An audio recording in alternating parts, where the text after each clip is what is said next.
අකරණං කුසලස්ස උපසම්පදා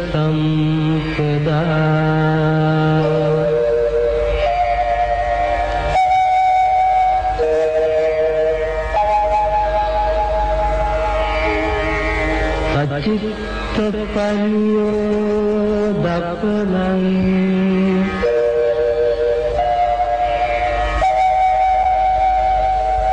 ඒතං බුද්ධාන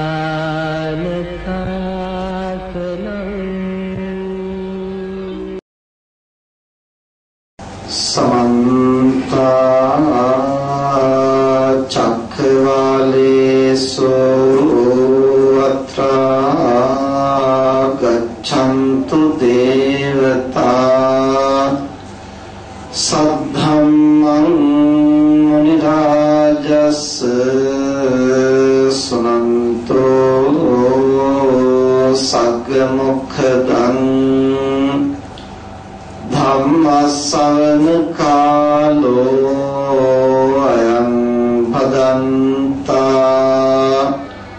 धम्मश्रवण कालो अयं भदन्ता धम्मश्रवण कालो अयं भदन्ता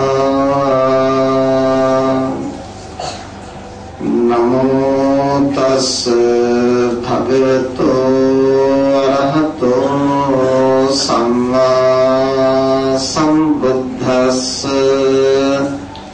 नमो तस् भगवतो अरहतो सम्मा संबुद्धस्स नमो तस् भगवतो अरहतो सम्मा संबुद्धस्स धम्मं चरे सुचरितं ननं दुच्चरितं चरे धम्मचारी सुखं सेति अस्मिन् लोके परं हि चाति श्रद्धावंत पिनतुनि अद මෙදුබායි දේශයේ පදිංචි වෙලා සිටින ඒ වගේම දීර්ඝ කාලයක් සේවාවන්හි නිරත වෙලා සිටින විශාල පිරිසක් අද මේ අවස්ථාවට සම්බන්ධ වෙලා ටික වෙලාවක් ධර්ම ශ්‍රවණය කරන්නට සූදානම් වෙන්නේ. අද ධර්ම දේශනාව සඳහා මාතෘකාව හැටියට යොදාගෙන තියෙන්නේ යහපත් පෞල් ජීවිතයක් ගත කරන්නට බුදුදහමෙන් ලැබෙන මඟ පෙන්වීම කියන මාතෘකාව. ඉතින් මේ දේශයේ වැඩිහිටියන් දරුවන් සියලු දෙනාම සම්බන්ධ කරගෙන ආගමික සංස්කෘතික ජාතික හැඟීම් සියල්ලක්ම එකට මුසු කරගෙන ධර්මානුධර්ම ප්‍රතිපත්තිය ලෞකික වශයෙන් ලෝකෝත්තර වශයෙන් ඵල ලබන්නට කෙසේ පැවැත්විය යුතුද කියලා යම් ප්‍රමාණයක මඟ පෙන්වීමක් කරන්නට ඒ සංස්කෘතික දහම් පාසල දීර්ඝ කාලයක් මේ දේශයේ පවත්වාගෙන යනවා. ඉතින් ඒ සඳහා ඒ දහම් පාසලේ විදුහල්පතිතුමන් ඒ වගේම ධම්මික මහත්මයා ආනන්ද මහත්මයා ආදී මේ විශාල පිරිසක් ඒ වගේම මේ ආචාර්ය මණ්ඩලයේ මහත්ම මහත්මීන් ඒ වගේම මව්පියන් සාල පිරිසක් ඒ සඳහා කැප වෙලා කටයුතු කරනවා. දරුවන්ගේ ගුණ නැණ පහදන්නට මව්පියන්ගේ එකමුතුකම සමගි සම්පන්න බව ඒ වගේම ඒ හැම දෙනාගේම යහපත අභිවෘද්ධිය සලසා දෙන්නට මම හිතන්නේ අද මේ ධර්ම දේශනාව සඳහා මෙබඳු මාතෘකාවක් යොදා ගනිමු කියලා ඒ දහම් පාසලේ පින්තුන් යෝජනා කරන්නට ඇත්තේ මේ මව්පියන් සහ දරුවන් දෙපිරිසම සම්බන්ධ කරගෙන ඒ දහම් පාසල පවත්වාගෙන යද්දී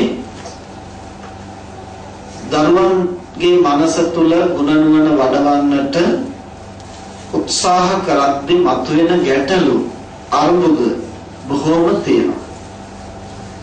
දරුවන්ට අධ්‍යාපනය දෙන්නට උත්සාහවත් වන පිරිසට තමයි ඒවා හඳුනා ගන්නට පුළුවන්.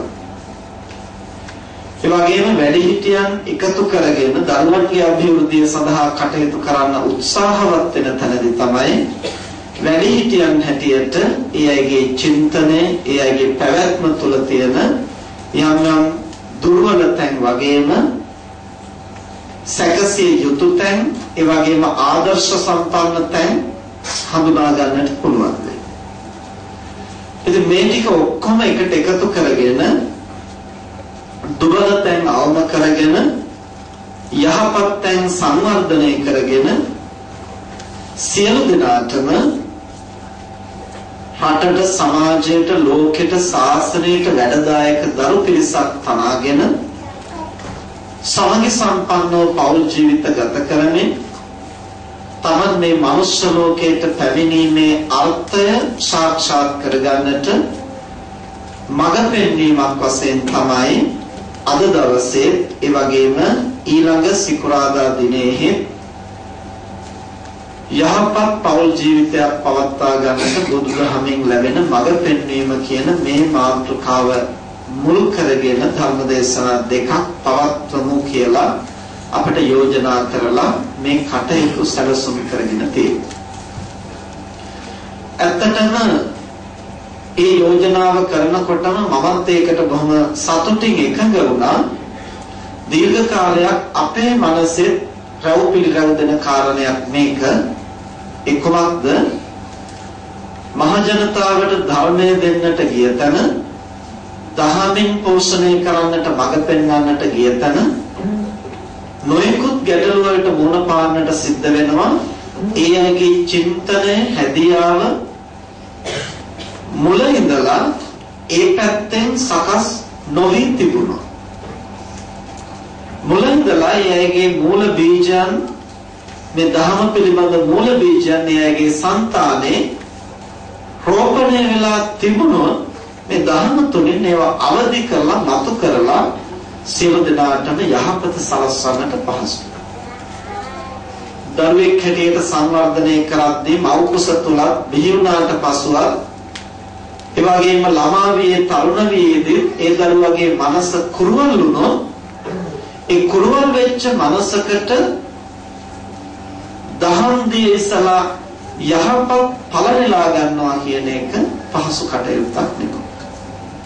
ඒ නිසා දීර්ඝ කාලයක් සමාජයට දහම් දෙසන්නට මඟ පෙන්වන්නට ගිය තැන ලැබුණු අත්දැකීම් නිසාම අපිත් කල්පනා කරලා තිබුණා ගිහි ජීවිතයක් ගත කරන පින්තුන්ට මේ සමාජය සුවපත් කරන්නට දායක වෙන්න පුළුවන් යහපත් දරු ප්‍රජාවක් සමාජයට දායාද කිරීම තුලින් තමන් මේ වන විට වැඩිහිටියන් වශයෙන් යම් ප්‍රමාණයකට මෝරා ගිහින් තියෙනවා නම් දැනට තමන්ට කරන්න පුළුවන් වෙන්නේ එතන ඉඳලා ඊටු ටික නිවැරදිව සකසා ගන්නට වීර්ය කිරීමයි. නමුත් ගිහි පින්තුන් හැටියට මේ හැම දිනාටම දරුවන් හදන අයට දායක වෙන්නට පුළුවන් අනාගත සමාජය මීට වඩා යහපත් තැනක් බවට පමුණවන්නට. ඉතින් ඒ සඳහා දායක වෙන්නට මව්පියන් වශයෙන් කෙසේ කටයුතු කළ යුතුද? අමුසැමියන් වශයෙන් කෙසේ කටයුතු කළ යුතුද? යහපත් දරුවෙක් Taman වෙත ගෙන්වා ගන්නේ කොහොමද? පෝෂණය කරන්නේ කොහොමද? සංවර්ධනය කරන්නේ කොහොමද? මේ කරුණු මුල් කරගෙන දේශනා පෙළක් කළොත් හොඳයි, මහ ජනතාව දැනුවත් කළොත් හොඳයි කියලා අපිට කල්පනා වුණා. නමුත් මේක ටිකක් දෙපැත්ත ගැටෙන ආයුධයක් වගේ. ඒ මොකද පැවිද්දෙක් හැටියට උපදෙස් දෙන්නට තියෙන්නේ පෞල් ජීවිතේ සම්බන්ධ. ඒකෙන් ප්‍රශ්න ගොඩාක් මතුවෙනවා. එකක් තමයි හාමුදුරුවෝ කොහොමද මහාන වෙලා ඉඳගෙන මේ පෞල් ජීවිතයක් ගැන කතා කරන්නේ? එහෙම ප්‍රශ්නයක් ඇතම් කෙනෙකුට මතුවෙන්නට පුළුවන්. ඒ වගේම හාමුදුරුවන්ට මොකද්ද තියෙන අත්දැකීම අපට උපදෙස් දෙන්න? එහෙම ප්‍රශ්නයක් මතුවෙන්නට පුළුවන්. ඊළඟට බණ කියනවායි කියලා නිවන් දකින ක්‍රමය කියා දෙන ඇරෙන්නට මේ දරුවන් හදන ක්‍රමය කියා දෙන එකද දහම කියලා කියනවා. එහෙම ප්‍රශ්න මතුවෙන්නට පුළුවන්. ඒ වගේම භික්ෂුවක් හැටියට පෞල් ජීවිතයක් තුළ හැම අංශයක්ම ආවරණය වෙන හැටියට භික්ෂු විනය තොලින්දමින් අපිට කතා කරන්නට ඉඩක් නැහැ. ඒ ඉඩ කඩ සීමා වෙලා තියෙන්නේ බුදුරජාණන් වහන්සේ විසින් පනවා ඇති විනය ප්‍රඥප්තිය තුළින්. ඒ නිසා ඒ සීමාව ඇතුළත ඉඳගෙන කතා කරන්න උපදෙස් දෙන්නට අපට සිද්ධ වෙනවා. මේ සියලුම කරුණුත් එක්කලා ගත්තන් පස්සේ ඊළඟට පසුගිය කාල වකවානුවේ ලංකාවේ භික්ෂුන් වහන්සේලා පෞල් ජීවිත සකස් කර ගැනීම පිළිබඳව යම් යම් මාර්ගෝපදේශන වැඩසටහන් කරන්නට ගිහිල්ලා උන්වහන්සේලා අතපොළොස්සාගත්තු අවස්ථා ලංකාවේ බොහොම ප්‍රකට අවස්ථා තියෙනවා. ඒ වගේම ඒ පිළිබඳව කතා කරන්නට ගිහිල්ලා ටික කාලයක් යනකොට ධර්මදේශනාව වෙනුවට පෞල් ජීවිතවල තියෙන යම් යම් සැඟවුණු තැන් මතු කර කර කාමුක වශයෙන් සුඛාස්වාදයක් ලැබෙන හැටියට යම් යම් දේශනා කරන්නට ගිහිල්ලා මහජනයාගේ අප්‍රසාදයට නිග්‍රහයට ලක් වෙච්ච ඇතන් භික්ෂුන් වහන්සේලා ලංකාවේ වර්තමානයේ ප්‍රකටව සිටිනවා.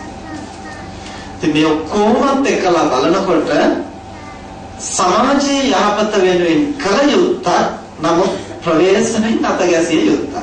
ඒ නිසා තමයි අපි කල්පනා කළේ බුදුදහම තුළින් අපට කියන්නට පුළුවන් ටික පැවිද්දෙක් හැටියට, පැවිද්දෙකුගේ විනය ප්‍රඥාප්තිය තුල ඉඳගෙන කියන්නට පුළුවන් ටික අපි පැහැදිලි කරමින් ඉන් ඔබෙහි කිව යුතු දේවල් වෛද්‍යවරයෙක් වගේ සමාජයේ පිළිබඳව, කායික විද්‍යාව පිළිබඳව, ජීව විද්‍යාව පිළිබඳව පරිණත පුද්ගලයෙක් සම්බන්ධ කරගෙන එහි අවශේෂ කොටස සාකච්ඡා කිරීම වඩා උචිතයි. ඉතින් වෛද්‍ය උපාලි මාරසිංහ කියලා කියන්නේ දැනට විශ්‍රාම ගිය නාරි හා ප්‍රසව වෛද්‍ය විශේෂඥයෙක් ලංකාවේ. අපේ අම්මා ධර්මදේශනා අහලා එතුමා දිනක් අපි සමග ඇවිදින් කතා කළා. හාමුදුරනේ මම දැනටමත් මේ වගේ වැඩ පිළිවෙලක් කරගෙන යනවා. මට හිතෙනවා ඔබ වහන්සේත් ඒකට සම්බන්ධ කරගත්තොත් හොඳයි කියලා. මම හිතන්නේ කිව්වා මමත් හිතාම හිටියා මේ වගේ වැඩසටහනක් කරන්න ඕන කියලා. ඔබතුමා මුණ ගැහිච්ච එක හොඳයි. ඒ නිසා අපි ඒ කටයුත්ත කරමු කියලා. නමුත් ඉතින් එහෙම ආරම්භ කළාට අපිට ඒ සඳහා මාධ්‍ය පහසුකම්, හරිගත කිරීම පහසුකම් මේ හැම තැනකදීම ගැටලු මතුවීම නිසා අපි දෙදෙනාට මේ යම් කටයුතු පැමිණීම නිසා මේ වනතෙක් ඒ කටයුත්ත තාම සාර්ථකව නිමා කරන්න බැරුණා. තවම අතපසු වෙමින් පවතී. එහෙම ඉන්න අතරේ තමයි ධම්මික මහත්මයා මේ යෝජනාව කළේ. ඉතින් වෛද්‍යවරයෙක්ගේ පැත්තෙන් කතා බහ කළ යුතු කොටස සාකච්ඡා කරන්නට නොහැකි වුණා. බුදුදහම පැත්තෙන් කතා කළ හැකි ප්‍රමාණය භික්ෂුවක් හැටියට විනය ප්‍රඥප්තිය තුළ සීමා වෙලා අපට සිහිපත් කරන්නට, මඟ පෙන්වන්නට පුළුවන් ප්‍රමාණයෙන් මේ දේශනාව කරමු කියලා අපි එතනදී එකට එකඟ වුණා. ඒ නිසා මේ ධර්ම දේශනාව පෞල් ජීවිතයට මඟ පෙන්වීම කියන මාතෘකාව ගත්තට මේක පෞල් සලසුම් ක්‍රමය වේදයක් වගේ මාර්ගෝපදේශය සැපීමක් නෙමෙයි. බුදුදහම තුළින් අපට මතු කරගන්නට පුළුවන් යම් යම් වටිනා තැන් කිහිපයක් ඉස්මතු කරලා යම් මඟ පෙන්වීමක් කිරීම පමණයි ධර්ම දේශනාවක් තුළින් අපට කරන්නට පුළුවන් වෙන්නේ. ඉතින් එතනදී කියන්නට ඕන මම අවුරුදු 14 දී පැවිදි වුණේ. එතකොට පෞල් ජීවිත පිළිබඳව මේ ජීවිතේ මට අත්දැකීමක් නැහැ. එමෙතකදී කාන්තාවන් පිළිබඳව විස්තර කරද්දී අපේ හිතවත් මහත්මයෙක් එකපාරට මගේ ඇහුවා හාමුදුරුවෝ කොහොමද කාන්තාව ගැන එච්චර දේවල් දන්නේ? හාමුදුරුවෝ කොහොමද එහෙම කියන්නේ? කියලා මගෙන් අහුවා විහිළුවට වගේ. මම එතනදී කිව්වා කාන්තාව ගැන දන්න නිසා තමයි මම අවුරුදු 14 පැවිදි වුණේ. එහෙනම් මම අදහස් කළේ කාන්තාවන්ට අවඥාවක් කරන්නට නෙමෙයි. සසර ගමනේ විවාහ ජීවිතයේ තියෙන කටුක බව හරියට ප්‍රත්‍යක්ෂ නොකරපු කෙනෙකුට සාර්ථක පැවිදි ජීවිතයක් ගත කරන්න බැහැ. ගෘහ ජීවිතයේ තියෙන කටුක බව, ගෘහ ජීවිතයේ පවතින අර්බුදකාරී බව වටහාගෙන මම එතනින් නික්මෙන්නට ඕනේ කියලා හරියට වැටහුණොත් විතරයි පැවිද්දෙක් හැටියට සසරේ අනගාരിക ජීවිතයක් තුළ වැඩෙන්නට පුළුවන්. ගිහි ජීවිතය තුළ අත්දැකීමක් නැතුව ස්ත්‍රී කියන්නේ කවුද, පුරුෂයා කියන්නේ කවුද, ස්ත්‍රී පුරුෂයන්ගේ සිතුම් පැතුම් හැඟීම් මොනවද, මේවා පිළිබඳව නිසි වැටහීමක් සසරේ කවදාක හෝ ලබලා නැතිව යම් කිසි කෙනෙක් පැවිදි ජීවිත ගත කරන්නට යනවා නම් එබඳු පැවිද්දන්ගේ ජීවිතය නිකන් ඇට්ටකුණා වෙච්ච ජීවිතයක් පත් වෙනවා කියලායි මට හිතෙන්නේ. මොකද ගිහි ජීවිතය ගැන වැටහීමකුත් නැහැ, මහානකම ගැන වැටහීමකුත් නැහැ, හැඟීම් පාලනය කරගන්නේ කොහොමද කියලා තේරෙන්නේ නැහැ, එලවත් නැහැ, මෙලවත් නැහැ. යම් කිසි හේතු සාධකයක් නිසා මහානකමට යොමු වෙලා ඉන්නවා. චීවරේ දරාගෙන, කෙස්රවුල් බාගෙන මහාන වත පුරමින් නමුත් ගිහියන්ගේ සිතුම් පැතුම් සංකල්පනා සිද්ධි දරාගෙන ගිහියන්ගේ ජීවිතය පිළිබඳව හොල්ලමින් කම්සපේ පිළිබඳව සිතින් අපේක්ෂා කරමින් ගත කරන පැවිද්දෙකුට ඒ පැවිදි ජීවිතය අර්ථවත් කරගන්නට එනිසා බුදුරජාණන් වහන්සේ දේශනා කරනවා මේ ලෝකයේ ගිහි සැපය, පැවිදි සැපය කියලා සැප දෙකක් තියෙනවා. වේමානි භික්කවේ සුඛානි, මහණෙනි මේ සැප දෙකක් ලෝකයේ තියෙනවා. ගිහි සුඛංච පබ්බජ්ජා සුඛංච, ගිහි සැපය සහ පැවිදි සැපය. පැවිද්දෙක් හැටියට පැවිදි සැපය විඳින්නට නම් මහානකම කියන්නේ මොකක්ද කියලා හඳුනා ගන්නට ඕනේ. ගිහියා ගිහියෙක් හැටියට ගිහි සැප විඳින්නට නම් ගෘහ ජීවිතය කියන්නේ මොකක්ද කියලා හරියට හඳුනා ගන්න. ගෘහ ජීවිතය මොකක්ද, පෞල් සංස්ථාව මොකක්ද කියලා හරියට තේරුම් නොගත්තු ගිහියාට ගිහි සැප විඳින්න බෑ. නිකන් ඇදගෙන යන්න තමයි සිද්ධ වෙන්නේ. දුක් විඳින්මින් ඇදගෙන යන්නේ. දරුවෝ නිසා ඉතින් ඉන්නවා, වෙන කරන්න දෙයක් නැහැ. ලෝක අපවාදය නිසා මෙහෙම ඇදගෙන යනවා. මෙහෙම එක එක જાති කිය නිකන් අමාරුවෙන් දුක් විඳ ඇදගෙන යන්නට සිද්ධ වෙනවා. ගෘහ ජීවිතය, පෞල් ජීවිතය කියන්නේ මොකක්ද කියලා හරියට වටහා ගන්නට බැහැ. එහෙම අය ගිහි ජීවිතය යම් ආකාරයෙන් විකෘති කරගෙන ඒ විකෘතියට ප්‍රතිඵලයක් වශයෙන් පැවිදි ජීවිතය තෝරා ගන්න. ගිහි ජීවිතය පවත්වා ගන්නට බෑ, කනඩත්තු කර ගන්නට බෑ. ඒක ව්‍යාකූලයි, ඒක විකෘති. ඒසයිකින් හැමත් වෙලා වෙහසටපත් වෙලා විකල්පයක් හැටියට එය උත්සාහ කරනවා පැවිද්දට. එහෙම වෙච්ච අයටත් නිවන් දකින්නට පුළුවන් වුණා බුදුහාමුදුරුවෝ වැඩ සිටිය කාලේ. ඒ මොකද බුදුහාමුදුරුවෝ නිවැරදිව මඟ පෙන්නපු නිසා සසර ස්වභාවය හඳුනාගෙන. හැබැයි මම හිතන්නේ අද කාලේ පෞල් ජීවිතය අවුල් කරගෙන ඒකවත් හරියට කරගන්නට බැරිව මහානකමට එන අයට මහානකමවත් ගෘහ ජීවිතේවත් මෙලොවත් පරලොවත් එච්චර සාර්ථක කරගන්නට පුළුවන් වෙයි කියලා. ඒ මොකද ඒ විකෘතියත් එක්කලා මෙතනට පැමුණුනොත් එතන යම් ආකාරයෙන් විකෘති විදිහට පවතින්නට ඒ අයට මං තැනෙන නිසා.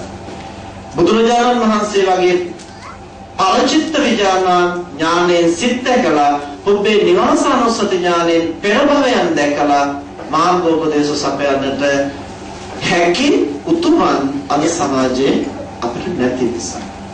ඒ නිසා ගිහිව ඉන්නවා නම් ගිහි සැප විඳින්නට ඕනේ, පැවිදිව ඉන්නවා නම් පැවිදි සැප විඳින්නට ඕනේ. මේ දෙකම ලෝකේ සැපයක් කියලා බුදුහාමුදුරුවෝ දේශනා කළා. ඒ අතරින් පැවිදි සැපේ ශ්‍රේෂ්ඨයි. ඒක වෙනම කාරණයක්. බුදුහාමුදුරුවෝ දේශනා කරනවා මේ සැප දෙක අතරින් පැවිදි සැපය අග්‍රයි, ශ්‍රේෂ්ඨයි, උත්තමයි. ඒක වෙනම කාරණයක්. හැබැයි ගිහි සැපය කියලා එකක් තියෙනවා. ඒක අමතක කරන්න හොඳ නැහැ.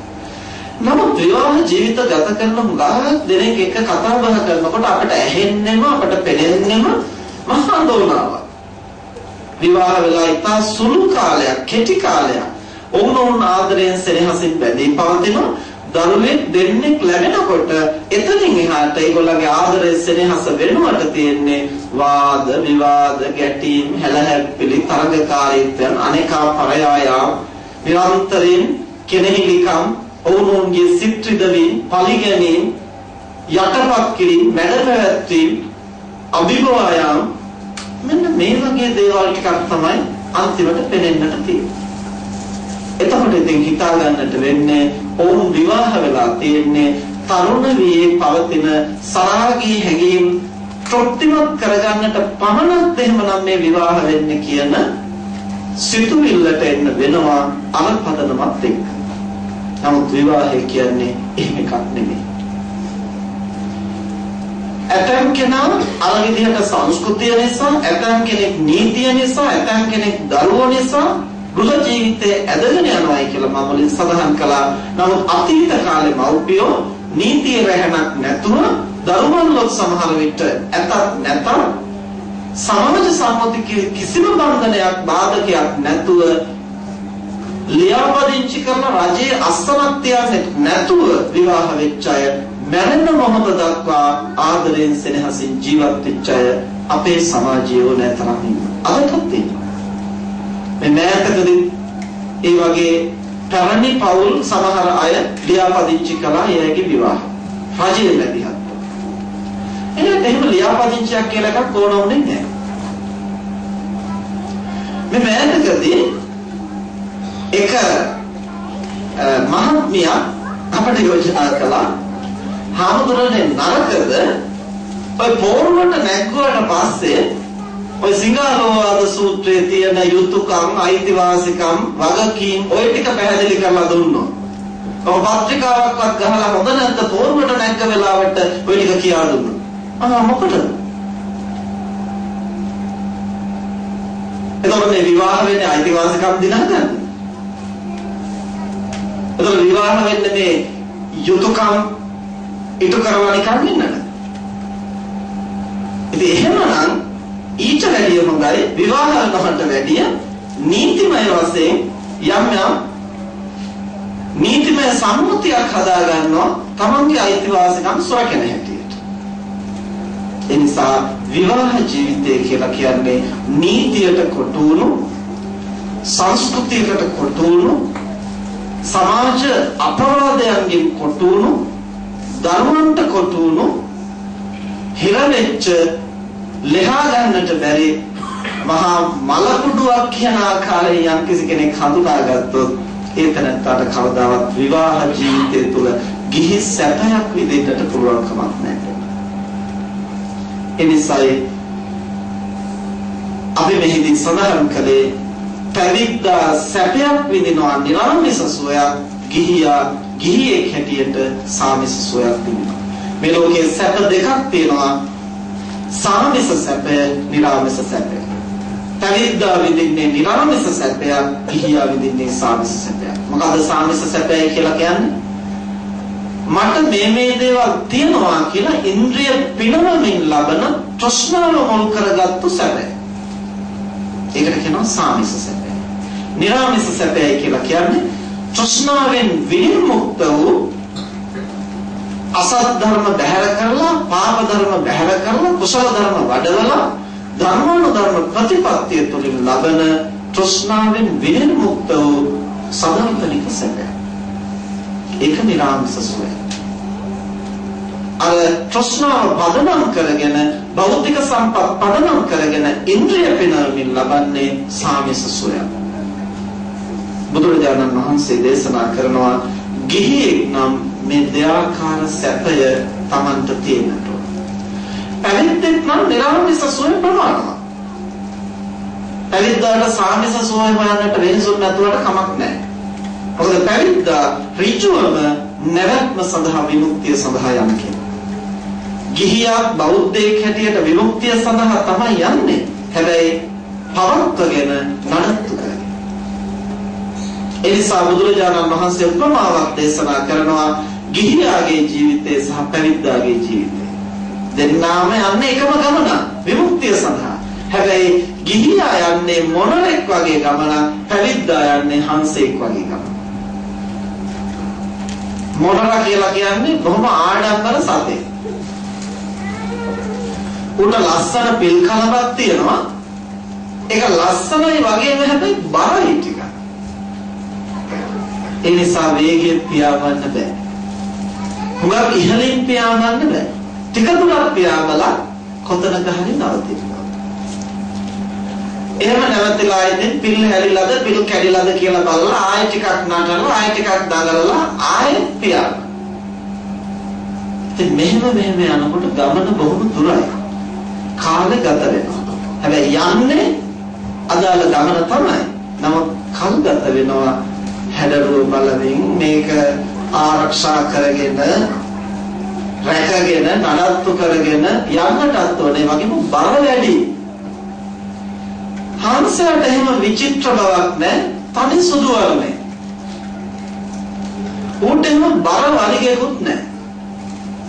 ඒ නිසා ඊතලයේ විද්දා වගේ යන්නට අවශ්‍ය කොතනද? එක පින්නෙම අහසේ හැකිතා කියලින් අදාළ තැනට ගිහිල්ලා පහත් වෙන්නට හංසයට පුළුවන්. උටයි මග නවතින්නට ඕන නැහැ.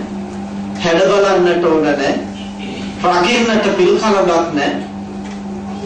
ඒ නිසාම බරක් නැහැ. නිදහසේ සරලයි. ඒ වගේ තමයි පැවිද්දගේ ජීවිතය කියලා බුදුහාමුදුරුවෝ දේශනා මොනවද කල්පනා කරනවා නම් මම හංසෙක් වගේ වෙන්නට ඕනේ කියලා ඒකෙන් අතු කඩා ගන්න වැඩක් කරනවා. හංසයා කල්පනා කරනවා නම් මම මොනරෙක් වගේ වෙන්නට ඕනේ කියලා ඒක නිකන් හෙළුව පෙන්නන වැඩක් වෙනවා. ඒ නිසා ගිහියෙක් පැවිද්දෙක් වගේ වෙන්නට හදනවා නම් එතන තියෙන්නේ විකෘතියක්. පැවිද්දෙක් ගිහියෙක් වගේ කටයුතු කරන්නට හදනවා නම් එතන තියෙන්නේ නිර්ලජ්ජී බව. ඒ නිසා ගිහියා නම් ගිහියා, පැවිද්ද නම් පැවිද්දා. මේ දෙකෙන් තමන් දැනට තෝරාගෙන ඉන්නේ මොකක්ද? ඒ තුල ප්‍රකෘතිමත්ව ජීවත් වෙන්න. විකෘතිමත් වෙන්නට නෙමෙයි. ඒ තුල ප්‍රකෘතිමත්ව ජීවත් වෙන්නට අපි ඉගෙන ගන්නවා. තමන්ගේ ජීවිතේ පවත්වන්නට බැරි නම් ඒකෙන් බැහැර වෙලා පැවිදි වෙන එක වෙනම කාරණයක්. ඒකටත් ක්‍රමයක් තියෙනවා. පැවිදි වෙලා තමන්ට ඕන නම් පැවිද්දෙක් හැටියට ජීවත් වෙන්න පුළුවන්. හැබැයි ගිහිව ජීවත් වෙමින් ගිහි බන්ධනයන්ට නතු වෙලා විවාහ සංස්ථාවක් පවත්වමින් අමුදරුවන් පෝෂණය කරමින් පැවිද්දෙක් වගේ ඉන්නට යනවා නම් ඒකට කියන්නේ විෂමචර්යාවයි අධර්මචර්යාවයි. පැවිදි ජීවිතය ගත කරමින් ගිහියෙක් වගේ කටයුතු කරන්නට යනවා නම් ඒකට කියන්නේ විෂමචර්යාවයි අධර්මචර්යාවයි. ඒ නිසායි බුදුහාමුදුරෝ දේශනා කරන ලෝකේ ගිහි සැප පැවිදි සැප කියලා දෙකක් තියෙනවා. මේක ගමන් මාර්ග දෙකක්. එහෙම නැත්නම් ඒක දෙවිදිහක්. එකම ඉලක්කයට තමයි යන්නේ. නමුත් දෙවිදිහක ප්‍රතිපදාව. අපි හැමෝම යන්නේ විමුක්තිය සඳහා තමයි. හැබැයි විමුක්තිය සඳහා ගියාට ඒ යන ගමන් මඟ දෙආකාරයකින් පවත්වයි. ඒ නිසා අපට ධර්මානුධර්ම ප්‍රතිපත්තිය තුළ යෙදෙද්දී අංශ දෙකක් ගැන සැලකිලිමත් වෙන්නට වෙනවා. නැවැත්ම පිළිබඳව ප්‍රතිපදාව සහ පැවැත්ම පිළිබඳව ප්‍රතිපදාව. නැවැත්ම පිළිබඳව ප්‍රතිපදාව ගිහියාටත් එකයි, පැවිද්දාටත් එකයි, ස්ත්‍රියටත් එකයි, පුරුෂයාටත් එකයි. එක දිශාවකට එක වගේ ගුණධම් වර්ධනය කරගෙන හිමින් හරි හයියෙන් හරි යන්න වෙනවා. නිවන් මාගේ එක එක්කෙනාට එක එක විදිහ නැහැ. ඒකායනෝ අයම් බික්කවේ මග්ගෝ සත්තාන විසුද්ධිය. එකම මගයි සත්‍යයේ විසුද්ධිය තියෙන්නේ මොකද්ද? සතිපට්ඨාන සිහි පිටුවාගෙන. සිහි පිටුවාගෙන ආර්ය අෂ්ටාංග මාර්ගය වඩන්නට පුළුවන් නම් ඒක තමයි නිවන් මාර්ගය. ගිහියටත් එකයි, පැවිද්දටත් එකයි, ස්ත්‍රියටත් එකයි, පුරුෂයාටත් එකයි, පාලකයාටත් එකයි, සේවකයාටත් එකයි. කවුරු වුණත් නිවන් දකින්න බලාපොරොත්තු වෙනවා නම් ඒ මඟ පුහුණු කළ යුතුයි. හැබැයි පැවැත්ම පිළිබඳව ප්‍රතිපදාව එහෙම නෙමෙයි. පැවැත්ම පිළිබඳව ප්‍රතිපදාව කියලා කියන්නේ මොකක්ද? කය නඩත්තු කිරීම සහ ඒහා බැඳුණු පුද්ගලයන් සමග සමාජ සම්බන්ධතාව පැවැත්වීම. මේක එක් එක්කෙනාගෙන් එක් එක්කෙනාට වෙනස් වෙනවා. පැවිද්දාට වෙනයි, ගිහියාට වෙනයි, ස්ත්‍රියට වෙනයි, පුරුෂයාට වෙනයි, මවට වෙනයි, පියාට වෙනයි, පාලකයාට වෙනයි, සේවකයාට වෙනයි, එක් එක්කෙනාට වෙන වෙන වූ භූමිකාවක්. ඒ භූමිකාව තුළ තමන්ට අදාළ කාර්යභාරය නිසිසේ පවත්වන්න. ඒක පවත්වන්නට බැරි නම් ඒ පුද්ගලයා පැවැත්ම තුළ විකෘති වෙනවා. පැවැත්ම තුළ විකෘති වෙනවා නම් ඔහුට නැවැත්මක් ගැන හිතන්නට ඉඩක් නැහැ. ඔහුට විමුක්තියක් ගැන හිතන්නට ඉඩක් නැහැ. අද උදෑසන ධර්ම දේශනාවලින් අපි නැවත තහවුරු කරපු කාරණේ තමයි විකෘතියෙන් ප්‍රകൃතියට, ප්‍රകൃතියෙන් විමුක්තියට යන මඟ බුදුහාමුදුරුවෝ දෙසුවා විනා විකෘතියෙන් විමුක්තියට යන මඟක් දේශනා කරලා නැහැ. පවතින තැන විකෘති කරගෙන, ඒක කඩාකප්පල් කරගෙන, ඒක විනාශ කරගෙන විමුක්තිය සඳහා යන ගමන බුදුහාමුදුරුවෝ දේශනා කරලා නැහැ. බුදුහාමුදුරුවෝ දේශනා කරලා තියෙන්නේ විකෘතියෙන් ප්‍රകൃතියට එන්න, තමන්ගේ භූමිකාව තුළ සමබර වෙන්න, ඒ තුළ සහස්වභාව වෙන්න, ඒ තුළ තියෙන ස්වභාවය හඳුනාගෙන ඒ විමුක්තිය වෙත යන්න. ඒ නිසා තෝරා ගන්න ප්‍රතිපත්තිය මොකක් හෝ වේවා ඒ තුල ප්‍රകൃතිමත් වෙන්නට පුළුවන් වෙනවා. බැරි වුණොත් ඔහුගේ පැවැත්ම පිළිබඳ ප්‍රතිපදාව අඩාල වෙනවා. සමාජ සම්බන්ධතා අඩාල වෙනවා. ඒ සමාජ සම්බන්ධතා පැවැත්ම පිළිබඳ ප්‍රතිපදාව අඩාල වුණොත් ඒ තනත්තාගේ මනසයි කඩා වැටෙනවා. අවසානයේ මොන කඩා වැටීම් හරි බලපාන්නේ තමන්ගේ මනසට. මනස දෙදරා යනකොට කඩා වැටෙනකොට ඔහුට සමබරව ගුණ වඩන්නට පුළුවන් කමක් නැහැ.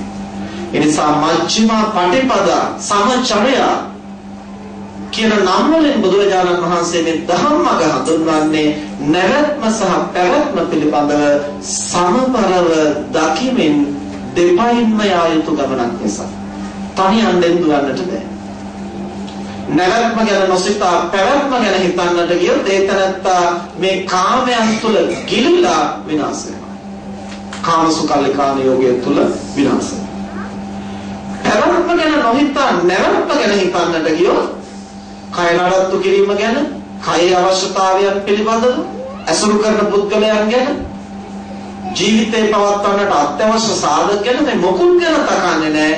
නිවන් දකින්නට කියලා දඟලනවා. ඒක අත්තිකිලමතාන යෝගයයි කියලා බුදුහාමුදුරුවෝ දේශනා කළා. පැවැත්ම නොතකා නවත්තන්නට හැදියොත් ඔහු අත්තිකිලමතාන යෝගය කියන අන්තයට වැටෙනවා. සමබර නැහැ. දුක් විඳිනවා විතරයි විමුක්තිය සාක්ෂාත් කරන්නේ. නැවැත්ම ගැන නොතකා පැවැත්ම ගැන හිතන්නට ගියොත් ඔහු ගුණාත්මක වශයෙන් වැඩෙන්නේ නැහැ. කාමයන් තුළ ගිජු වෙලා විනාශ වෙනවා. ඔහුට මෙලොවක් පරලොවක් ගැන සිහි වෙන්නේ නැහැ. ඒ තැනත්තා ඉන්ද්‍රිය පිනවීමෙහිලා පමණක්ම අවධානය යොමු කරනවා. ඔහු කාමසුකල්ලිකාන යෝගයෙන් විනාශ වෙනවා. මේ දෙපසටම නොඇටි මධ්‍යම වූ ප්‍රතිපදාවකින් විමුක්තිය සාධනය කරන ක්‍රමයකයි තථාගතයන් වහන්සේ ගිහි පැවිදි අපි හැම දෙනාටම දේශනා කළා. එhmenan ඒ ගමන් මගේදී පැවිද්දා ගිහියා කියන දෙන්නටම විමුක්තියලා එකම ගමන් මගක් වුණාට යන මග පැවැත්ම දෙවිදයකට පවත්වන්නට දෙදෙනාට සිද්ධ වෙනවා. මෙන්න මේ වෙනස හඳුනාගෙන ඒ තුල නිවැරදිව පවතින්නට පුළුවන් නම් ඒක තමයි ධර්ම ප්‍රතිපත්තිය කියලා කියන්නේ. අපි මාතෘකා කළේ ධම්මපදයේ ධම්මට්ට වර්ගයේ සඳහන් වෙන ගාථා ධර්මයක්. ධම්මං චරේ සුචරිතං නනං දුච්චරිතං චරේ ධම්මචාරේ සුඛං සේති අස්මින් ලෝකේ පරම්පිච්ච. බුදුහාමුදුරුවෝ දේශනා කරන දහමෙහි හැසිරෙන්න. අසත් ධර්මෙහි විෂම ධර්මෙහි හැසිරෙන්න එපා. ධර්මචර්යාවේ යෙදෙන තැනැත්තා මෙලවත් පරලොවත් සුවසේ වාසය කරනවා. දැන් මොකක්ද ධර්මචර්යාව කියන්නේ? මේ කාරණේ මේ ගාථා ධර්මයේ දෙසු නිදානය අරගෙන බැලුවා පස්සේ ධර්මචර්යාව කියන්නේ මොකක්ද කියලා පහදා ගන්න පහසුයි. මේ ගාථා බුදුහාමුදුරුවෝ දේශනා කරන සුද්ධෝදන රජුට බුදුරජාණන් වහන්සේ බුද්ධත්වයට පත් වෙලා කපිලවස්තු පුරවරයට වැඩම කළ මුල් අවස්ථාවේ සියලු දෙනාම දහම් මසල නික්මලා ගියා විනා කිසිම කෙනෙක් තථාගතයන් වහන්සේට ඇරයුම් කළේ නැහැ දානය සඳහා. රජුගේ කල්පනා කළා ඉතින් කොහොමද රජමාලිගාවට එන්නේ වෙන කොහෙ යන්නද? ඒ අදහසෙන් රජු නිහඬව ගියා. අනිත් අය ආරාධනා කරන්න බියපත් වුණා. රාජකීයකට කොහොමද අපි ආරාධනා කරන්නේ? භෝජන සංග්‍රහයට. ඒ නිසා එයා නිහඬව.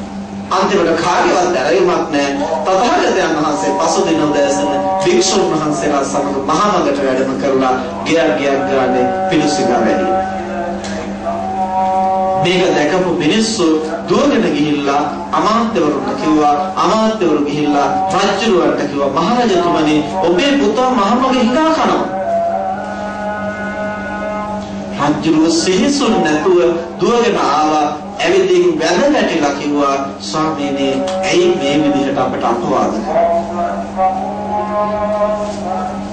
ඇයි මේ විදිහට අපවාද කරන්නේ? පස්සේ බුදුහාමුදුරෝ දේශනා කරන මහරජතුමනි මම කිසි කෙනෙකුට අපවාද කරන්නේ නැහැ. ඇයි ස්වාමීනි ඔබ වහන්සේට සහ මේ වික්ෂුන් වහන්සේලාට දාන දෙන්නට තරම් අපටවත් පොහොසත්කමක් නැද්ද මේ රජතුමනට? ඇයි ඔබ වහන්සේ මේ ගියක් ගන්න හිඟා කන්නේ? මේක කොහොමවත් අපේ වංශයට ගැලපෙන්නේ නැහැ ස්වාමී. පස්සේ බුදුරජාණන් වහන්සේ දේශනා කරනවා මහරජතුමනි ඒ ඔබේ වංශේ රාජවංශය. ඔබට මේක ගැලපෙන්නේ නැහැ. නමුත් මගේ වංශය බුද්ධ වංශය. මට මේක සුදුසුයි. අතීතයේ සියලු බුදුරුත් පිණුසිඟා ගිහිල්ලා ජීවිතේ පවත්වා ගත්තේ. අනාගතයේ බුදුරුත් පිණුසිඟා ගිහිල්ලා ජීවිතේ පවත්වා ගත්තේ. වර්තමානයේ බුද්ධ ශ්‍රාවක භික්ෂු පිරිසක් පිණුසිඟා වැඩලා ඉතිරි පවත්වා. ඒක අපේ ධර්මතාවය. ඊට පස්සේ සුද්ධෝදන රජු අහනවා මේක අපේ වංශය කිව්වන් පස්සේ ශාක්‍ය වංශේ කවුද ස්වාමීනි හිඟා කාලා ජීවත්? එතනදී තමයි බුදුහාමුදුරෝ දේශනා කරන මහරජ ඒ ඔබේ වංශය. මම බුද්ධ වංශය. මම ආර්ය වංශය. ආර්ය වංශ ප්‍රතිපදාවයි මේ. ඔබ මේ රාජ වංශය පවත්වනවා. මම මගේ ආර්ය වංශය පවත්වනවා. මම ආර්යෙක් හැටියට රාජ වංශය පවත්වන්නට යනවා නම් ඒක මොකද්ද? ඒක ධර්මචර්යාවද අධර්මචර්යාවද? ඒක අධර්මචර්යාව. ඔබ ශාස්ත්‍රීය රජ කෙනෙක් හැටියට ඔබ ශ්‍රමණ වංශය පවත්වන්න යනවා නම් ඔබ තැටියක් අරගෙන හිඟා ගන්න කියනවා. ඒක සුදුසු ප්‍රතිපදාවක් නෙවෙයි. මම රාජකීය කියලා මම ශාස්ත්‍රීය වංශිකයෙක් කියලා මම පාත්‍රය අරගෙන මට රජකමක් හිමි වෙලා තිබුණා. ඒ නිසා මට රජනතුලෙන් දන් ලැබෙන්නට ඕන කියලා මම යනවා නම් ඒක ආර්ය වංශ ප්‍රතිපදාව නෙවෙයි. ඒ නිසා මහරජතුමනි ධම්මං චරේ සුචරිතං ධර්මේහි හැසිරේ. තමන්ට නිසි ධර්මේහි හැසිරේ. නනං දුච්චරිතං පරච්චරේ. අධර්මචර්යාවෙහි හැසිරෙන්නට එපා. ධර්මචාරයේ සුඛං සේති අස්මින් ලෝකේ පරම්හිච. තමන්ට නොසුදුසු විකෘති චර්යාවකට පැමිණෙන්නට එපා. එහෙම දැනත්තා දුකටපත් වෙනවා. තමන්ට නිසි චර්යාවෙහි හැසිරෙන්න ඒ තැනත්තා සුවසේ ජීවත් වෙනවා. එතකොට එහෙමනම් අධර්මචර්යාවයි කියලා අපි හඳුනාගෙන ඉන්නවා ප්‍රාණඝාතය, අදත්තාදානය, කාමමිත්‍යාචාරය, මුසාවාදය, මද්යපානය මේවා අධර්මචර්ය. ඒක හරියි. ඒවා විතරක් නෙමෙයි. තවත් තියෙනවා. දැන් විකෘති චර්යාවයි අධර්මචර්යාවයි කියවහම අපි හඳුනාගන්නේ අපි ධාවනය වෙන පැත්ත විතරක්. නෑ ඌන භාවය විකෘති චර්යාව. උදාහරණයක් විදිහට ගන්නකොට ගිහි ජීවිතයක් තුළ අමුසැමියන් වශයෙන් පවතින්නට තමන් සම්මත කරගන්න. ඒක සම්මත කරගන්නේ බිරිඳගේ ඕනකමටවත් සැමියාගේ ඕනකමටවත් විතරක් නෙමෙයි දෙදෙනාගේ ඕනකමට දෙදෙනාගේම කැමැත්ත. ඒ සම්මුතියට එළඹුණාට පස්සේ ඕනෝන් ඔවුන්ගේ අදහස් හඳුනාගෙන සමගි සම්පන්නව පවුලක් හැටියට එකට ජීවත් වෙන්නටයි ඒ සම්මතිය. ඊට පස්සේ ඒ පුරුෂයා තමන්ගේ භාර්යාව ඉඳද්දී වෙනත් ස්ත්‍රියක් ඇසුරු කරනවා නම් ඒක ධර්මචර්යාවද අධර්මචර්යාවද? ඒක අධර්මචර්යාව, ඒක විෂමචර්යාව, කාම මිත්‍යාචාරය. ඒ ස්ත්‍රිය තමන්ගේ පුරුෂයා ඉඳද්දී වෙනත් පුරුෂයෙක් ඇසුරු කරනවා නම් ඒක අධර්මචර්යාවයි, ඒක විෂමචර්යාවයි. ඒක අපි කවුරුත් පිළිගන්නවා. අපි හිතමු තමන්ගේ බිරිඳ ඉඳද්දී ඒ පුරුෂයා වෙනත් ස්ත්‍රියක් ඇසුරු කරන්නේ නැහැ. හැබැයි තමන් දැඩි තීරණයක් ගන්නවා මම අද ඉඳලා බ්‍රහ්මචාරී වෙනවා. මම අද ඉඳලා ගුණධර්ම වඩනවා. බිරිඳගේ කිසිම අනුමැතියකින් තොරව, බිරිඳ සමග කිසිම කතා බහකින් තොරව තමන් දැඩිව තීරණය කරනවා, තනි මතයට තීරණය කරනවා මම අද ඉඳලා බ්‍රහ්මචාරී වෙනවා. අර ස්ත්‍රිය වෙනත් පුරුෂයෙක් සරණ යන්නත් මේ පුරුෂයා සමග තමන් බලාපොරොත්තු වෙන ගෘහ ජීවිතයේ කම්සකය ලබන්නෙත් නැහැ. ඒ ස්ත්‍රිය අසරණ වෙනවා නම්, පීඩාවටපත් වෙනවා නම්, ඒ බඳු පීඩනයක් බිරිඳකට ඇති කරන පුරුෂයා ධර්මචර්යාවේ යෙදෙන කෙනෙක්ද අධර්මචර්යාවේ යෙදෙන කෙනෙක්ද? ඒකට කියන්නේ අධර්මචර්යාව තමයි. ඒකට කියන්නේ කාම මිත්‍යාචාරය තමයි. මිත්‍යා ආචාර කියන්නේ මොකද්ද? වැරදි හැසිරීම. ආචාර කියන්නේ හැසිරීම.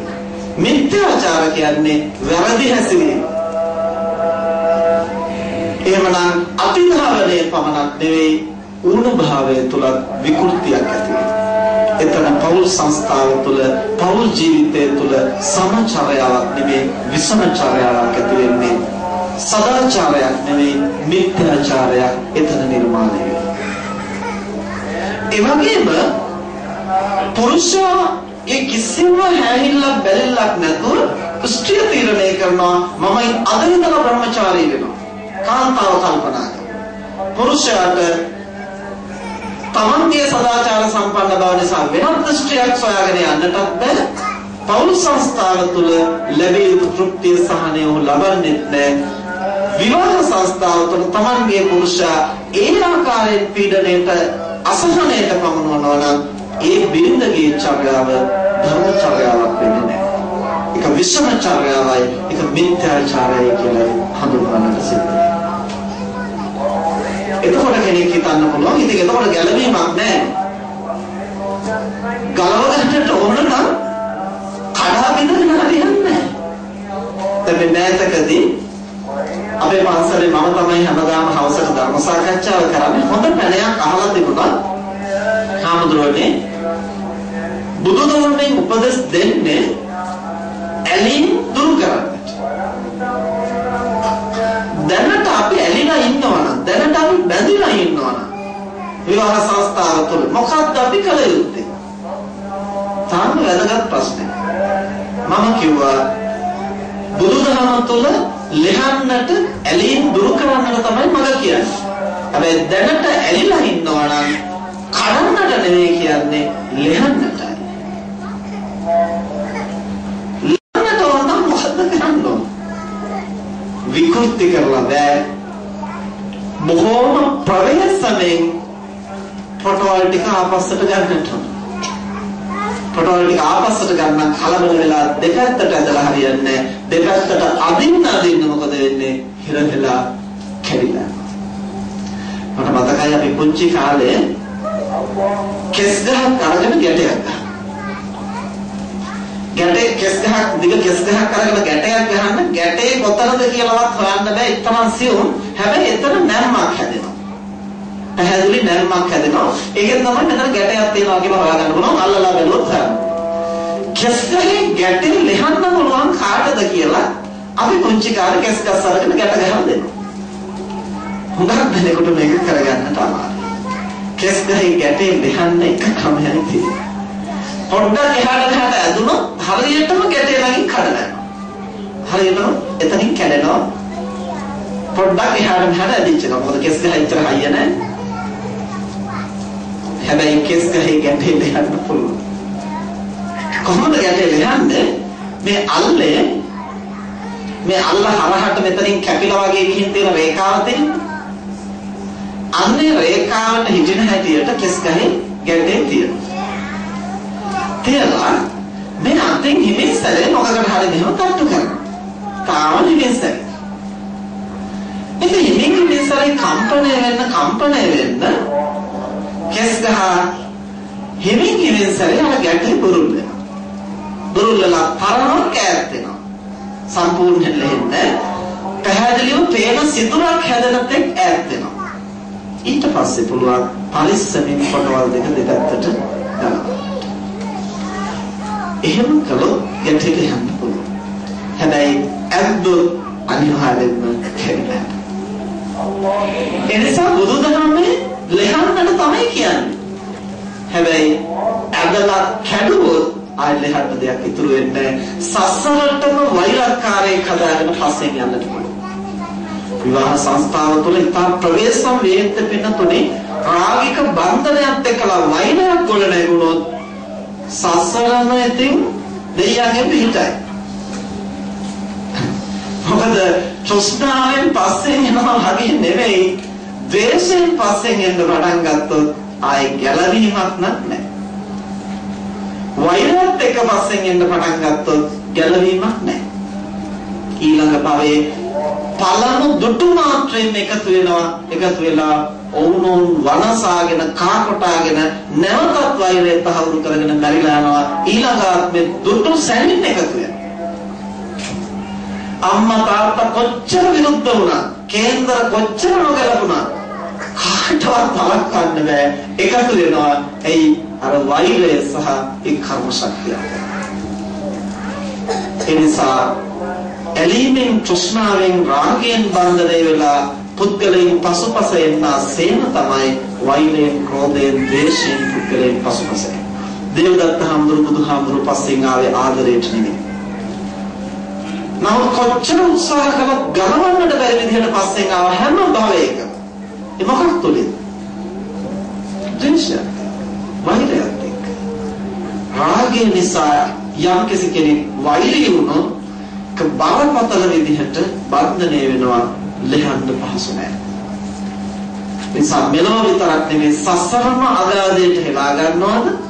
එහෙම නැත්නම් පරිස්සමෙන් පොට බේර ගන්නවා. ඒකට හොඳම වචනේ තමයි පොට බේර ගන්නවා.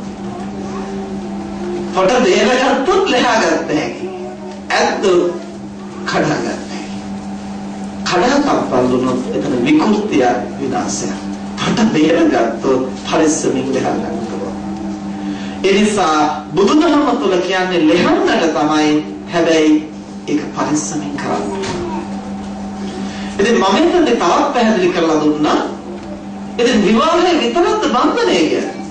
මව් කුසෙන් බිහි වෙනකොටම අම්මත් එක්ක බැඳිලා, තාත්තත් එක්ක බැඳිලා, කිරි ටික උරනකොටම රස සුෂ්ණාවෙන් බැඳිලා, ටිකක් ලොකු මහත් වෙනකොට සහෝදර ඥාතීන් එක්ක බැඳිලා. ඉතින් මේ බන්ධන ඔක්කොම තියෙනවා. මේ විවාහ බන්ධනය විතරයි මහ ඉස්සල දෙයක් කරගෙන තියෙන්නේ. ඒකත් අර බන්ධන අතර තව එකක් විතරයි. ඒ නිසා පරිස්සමින් තෝරා බේරා ගත්තොත් අපට ඒවා ලෙහාගෙන සසර ගමන නිරුස් කරගන්නට බාධාවක් නැහැ. හැබැයි විකෘති නොවේ ප්‍රകൃතිය තුළ පවතින. ඒ නිසා යම් කිසි කෙනෙකුට පැවිදි වෙන්නට ඕන නම්, බ්‍රහ්මචාරී වෙන්නට ඕන නම්, සැමියා සමග කතා කරලා, බිරිඳ සමග කතා කරලා ඔවුන් සැහැල්ලුවෙන් සම්මුතියට එළඹිලා තමන්ට ඒ තීරණයකට යන්න ඕන. එහෙම බැරි නම් අනේකා විරුද්ධ වෙනවා නම්, අනේකා අකමැති වෙනවා නම් කරන්නට දෙයක් නැහැ. ඒ කැමැත්ත ලැබෙන තෙක් පවතින්නට සිද්ධ වෙනවා. එහෙම නැත්නම් ඉතින් විකල්ප ක්‍රමයක් භාවිතා කරන්න සිද්ධ වෙනවා. බුදුහාමුදුරුවෝ වැඩ සිටි සමයේ අපට මතක හැටියට සුමනා කුමරිය මිත්‍යා දෘෂ්ටිකයෙක් එක්කලා තමයි විවාහ වෙන්නේ. මේ තරම්තියට ඕන වුණා බුද්ධ ප්‍රමුඛ මහා සංඝ රත්නයට දානයක් දෙන්නට. නමුත් ස්වාමියා මිත්‍යා දෘෂ්ටික නිසා ඔහු කිසිසේත්ම ඉඩ දෙන්නේ නැහැ තමන්ගේ බිරිඳට ගෙදර ගිහිල්ලා සතියක් හමාරක් දන් පැන් දීලා එන්නට ඉඩ දෙන්නේ නැහැ. සුමනා කුමරිය උපක්‍රමයක් කල්පනා කළා. දැන් මේවා කියනකොට ඉතා පරිස්සමෙන් තේරුම් ගන්නට ඕන මේ අතීත සිද්ධියක් මම මේ කියන්නේ ඒක මතක තියාගන්න ඕන. දැන් සුමනා කුමරිය මොකක්ද කළේ? එදා සමාජයේ ප්‍රසිද්ධ ගණිකාවන් හිටියේ. ඒ ගණිකාවන් හැටියට මේ හැඳින්වෙන්නේ නගර සෝභිනී.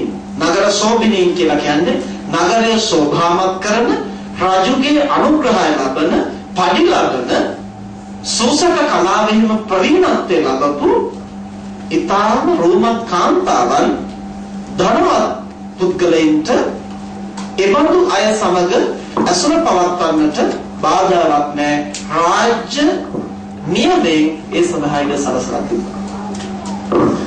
එතකොට මේ විදිහේ ගණිකාවක් හිටියා, මේ විදිහේ නගර සෝභිනියක් හිටියා සිරිමා කියන. මේ සිරිමා කියන නගර සෝභිනියට ගිහිල්ලා කිව්වා නැගණියනේ මට උදව්වක්. ඒ මොකක්ද? මට දානයක් දෙන්නට මව්පියන්ගේ ගෙදරට යන්න ඕන සති කිහිපයකට. නමුත් සැමියා මේකට ඉඩ දෙන්නේ නැහැ. ඔබ මට උදව් කරන්න සැමියාගේ මේකට අනුමැතිය ගන්න. මම නැති කාලවකවානේ ඔබ ඔහුට උපස්ථාන කරනවා බිරිඳක් හැටියට කියලා ඔබ පොරොන්දුයි කියලා විශාල ධනයක් දීලා මේ ගණිකාව කරගෙන ගියා තමන්ගේ ස්වාමියාට. එකන් ගිහිල්ලා කිව්වා ස්වාමීනි මට සති කිහිපයකට අවසර දෙන්න බුද්ධ ප්‍රමුඛ මහා සංඝරත්නයට දන් දෙන්නට. ඉතින් ඔබට බිරිඳ හැටියට මම උපස්ථාන කරා. ඉතින් අර ස්වාමියා එකට විරුද්ධ වුණේ නැහැ. මොකද සිරිමා කියලා කියන්නේ ඒ පරිසරයේ සමාජයේ හිටපු ඉතාම ඉහළ පෙළේ රූප ස්වභාවයෙන් යුක්ත ගණිකාවක් නගර සෝභිනිය. එනිසා කොහොමවත් සැමියා එකට විරුද්ධ වුණේ නැහැ. සැමියා කිව්වා හොඳයි යන්න. ඒ කතාව තව දුරදිගට තියෙනවා. අන්තිමට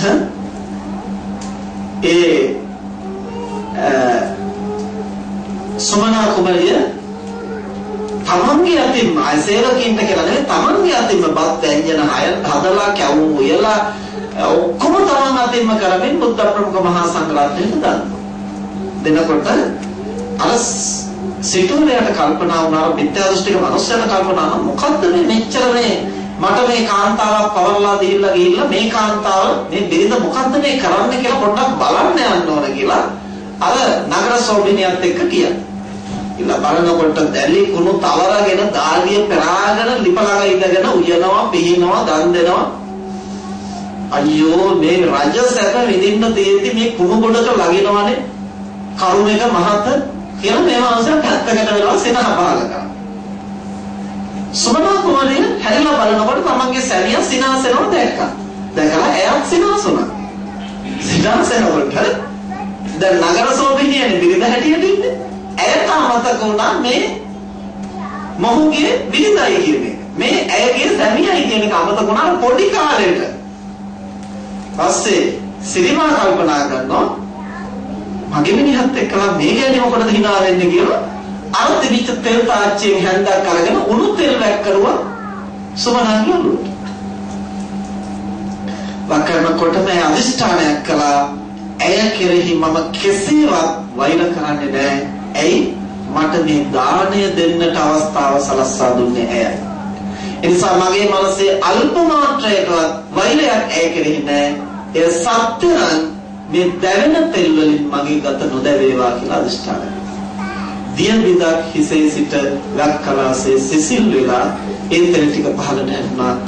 ඇයගේ රෝම කූපයකටවත් හානියක් වුණේ නැහැ. අපිට මේ කතාවේ ඒ ටිකේ තරම්ම අවශ්‍ය වෙන්නේ මට අවශ්‍ය උනේ මුල් කොටසයි පැහැදිලි කරන්නට. දැන් සුමනා කුමරියට ඕනක් තිබුණා මේ මිනිස්සයා මිත්‍යා දෘෂ්ටිකය මම සම්‍යක් දෘෂ්ටිකයි මට ගානේ දෙන්න ඕන මම යනවා ගානේ දෙන්න මට නම් බෑ මෙතන ඉන්න කියලා ඕන්න ඔක්කොම දාලා තිබුණා. එහෙම කියලා මොකක් කරන්නේ? නමුත් ඒක නෙමෙයි විවාහ සංස්ථාව කියන්නේ. ඒක නෙවෙයි ගිහි ජීවිතය කියලා කියන්නේ. එතන බන්ධනේ විකෘති නොවි, කඩාකප්පල් නොවි, ඒ අවශ්‍යතා සියල්ල සැලසෙන හැටියට පවත්වන්නට බැරි නම් එතන දෙදරා යනවා. එතනින් එහාට ගුණධර්ම වැඩිම කියන එක විමුක්තිය සඳහා සුදුසු විදිහෙන් කරන්නට සුදුසු පසුබිමක් දෙන්නේ නැහැ. නිසා එදා කාන්තාව එහෙම කළා. ඒ සමබර පැවැත්ම නිසා පසු කාලයක ඇයට පුළුවන් වුණා සෝවාන් ඵලයටපත් වෙන්නට. සකෘදාගාමී ඵලයටපත් වෙලා තමයි ඇය අවසන් හුස්ම හිඳුනේ. ඒ කොහොමද? පැවැත්ම සහ නැවැත්ම කියන දෙපස සමබර කරගෙන ගිය නිසා. එහෙම නැතුව හිතුවක්කාර විදිහට සියල්ල කඩාකප්පල් කරලා මට නිවන් දකින්න ඕන නිසා මම යනවා. එහෙම ගියා නම් සෝවාන් සකෘදාගාමීත්‍ය නිවන කියන්නේ මොකක්ද කියලා හඳුනන්නටවත් ඉඩක් ඉතුරු වෙන්නේ නැහැ. මේ වර්තමාන සමාජයේ මේ විදිහෙන් නොවුනට මීට සමාන සිදුවීම් සිද්ධ වෙනවා. අපිට දැනගන්නට ලැබුණා එක තරුණ යුවලා ඒ තරුණිය වෙන තරුණයෙක් සමග පොඩි සම්බන්ධතාවයක් හාදකමක් පවත්වනවා. ඒක බොහෝ දුර දිග ගිහිල්ලා නැහැ. යම් ප්‍රමාණයකට දැන හැඳිනීමක් පවත්වනවා. තරුණයාට මේක ආරංචි වුණා. ඔහුට මොකක් හරි සසර ගුරුවකුත් තියෙන්නට ඇති. මේවත් ඔක්කොම එකලා ඔහුට හිතුණා වැඩක් නැහැ මේ ජීවිතේ. කල්ලාතුවක් මහාන වෙන්නට වගේ අදහස තිබුණා. නමුත් ඉතින් මේ දැන් බන්ධනයට ඇතුල් වුණානේ. දැන් කරන්න දෙයක් නැහැ. ඒ නිසා පවත්වාගෙන ගියා. ඊට පස්සේ මේ ස්වභාවය යම්තකට දැනුණා. දැනුණු ගමන් ඔහු මොකද කළේ? තමන්ගේ පිරිතට කතා කරලා කියනවා මම පැවිදි වෙන්නට අදහස් කරලා තියෙනවා. ඔබ මොකද කියන්නේ? එතකොට බිරිඳ එකවරම අහන්නේ එතකොට මට යන එන මන් නැති වෙනවා. නෑ එහෙම වෙන්නේ නෑ. කවුරු හරි මේ ලෝකේ ඔබ කැමති කෙනෙක් ඉන්නවා නම් කියන්න මම විවාහ කරලා දෙන්න. ඊට පස්සේ මුලින් මේ තරුණිය කියන්නට කැමති වෙන්නේ නැහැ. නමුත් දෙවනුව ඇය කැමති පුරුෂයෙක්ව නම් ඒ තරුණයාට කතා කරලා තමන්ගේ පිළිද සතුටු සිතින් ආවාහ කරලා දීලා අර තරුණයා පැවිදට යනවා. එතකොට අදටත් මේ ශ්‍රේෂ්ඨ චරිත සමාජය තුළ අපට එහෙම හමු වෙනවා. ඉතින් තරුණ ජීවිතය තුළ එහෙම තවත් විවාහයකට යොමු කරලා යන්නට පුළුවන් ඊර්ෂ්‍යාව නැතිනම්. මොකක් දෙනකොට එහෙම නෙමෙයි වෙන්නේ. මම මහාන වෙන්නත් ඕන. හැබැයි වෙන කෙනෙක් එක්ක යන්න බෑ පිළිඳ. එතකොට තමන්ට බවසර රකින්නට ඕන. හැබැයි අනේකා තමන් වෙනුවෙන් වද විඳින්නට ඕන. සාප ලබන්නට ඕන. එහෙම තමයි මිනිස්සු කල්පනා කරන්නේ. ඇයි? කාමය තුළ ඇති වෙන ඊර්ෂ්‍යාව. මේ කාමය කියන එක ඊර්ෂ්‍යාවට හැරුණොත් එතරම්ම දරුණුයි, වෛරයට හැරුණොත් එතරම්ම දරුණුයි, සාපයට හැරුණොත් එතරම්ම දරුණුයි, ගෞරවයට සෙනෙහසට හැරුණොත් එතරම්ම ප්‍රබලයි. එබඳු බන්ධනයක් තමයි මේ රාගික බන්ධනය. එනිසා අද සමාජයේ හුඟක් දෙනා තුළ ඒ පිළිතුරු සෙනෙහස ගෞරවය කියන දේ මතු කරගන්නට නෙමෙයි එක්ක ඊර්ෂ්‍යාව, එක්ක වෛරය, එක්ක අනිකා මැඩලීම, එක්ක විඳවීම, එක්ක සාප කිරීම, මෙබඳු තත්ත්වයන්ට තමයි හුඟක් වෙලාවට ගෘහ ජීවිතයේ දම්පතීන් පෙළඹෙන්නේ. ඒක බොහෝම අවාසනාවන්ත තත්ත්වයක්. ඒ නිසා තමන් ගෘහ ජීවිතයක් පවත්වනවා නම් විවාහ සංස්ථාවකට ඇතුළත් වෙලා පවතිනවා නම් බිරිඳ සහ සැමියා කියන දෙදෙනාගේම එකගත්වයේ මතයි එතනට පැමිණලා තියෙන්නේ. සතමන්ට සිද්ධ වෙනවා එතන කඩාකප්පල් කරන්නේ නැතුව සමබරව නඩත්තු කරගෙන පවත්වාගෙන යන්න. හැබැයි පැවිද්දෙක් හිතනවා නම් ඉතින් අපිත් මිනිස්සුනේ. ඉතින් ගිහියන්ට එක්කෙනෙක් හොඳ නම් ඉතින් අපටත් එක්කෙනෙක් පරිහරණය කළාම මොකද වෙන්නේ? එහෙම කියලා හිතනවා නම් පැවිද්දා ඒ පැවිද්දාගේ ජීවිතය අර්ථ සම්පන්න ජීවිතයක් වෙන්නේ නැහැ.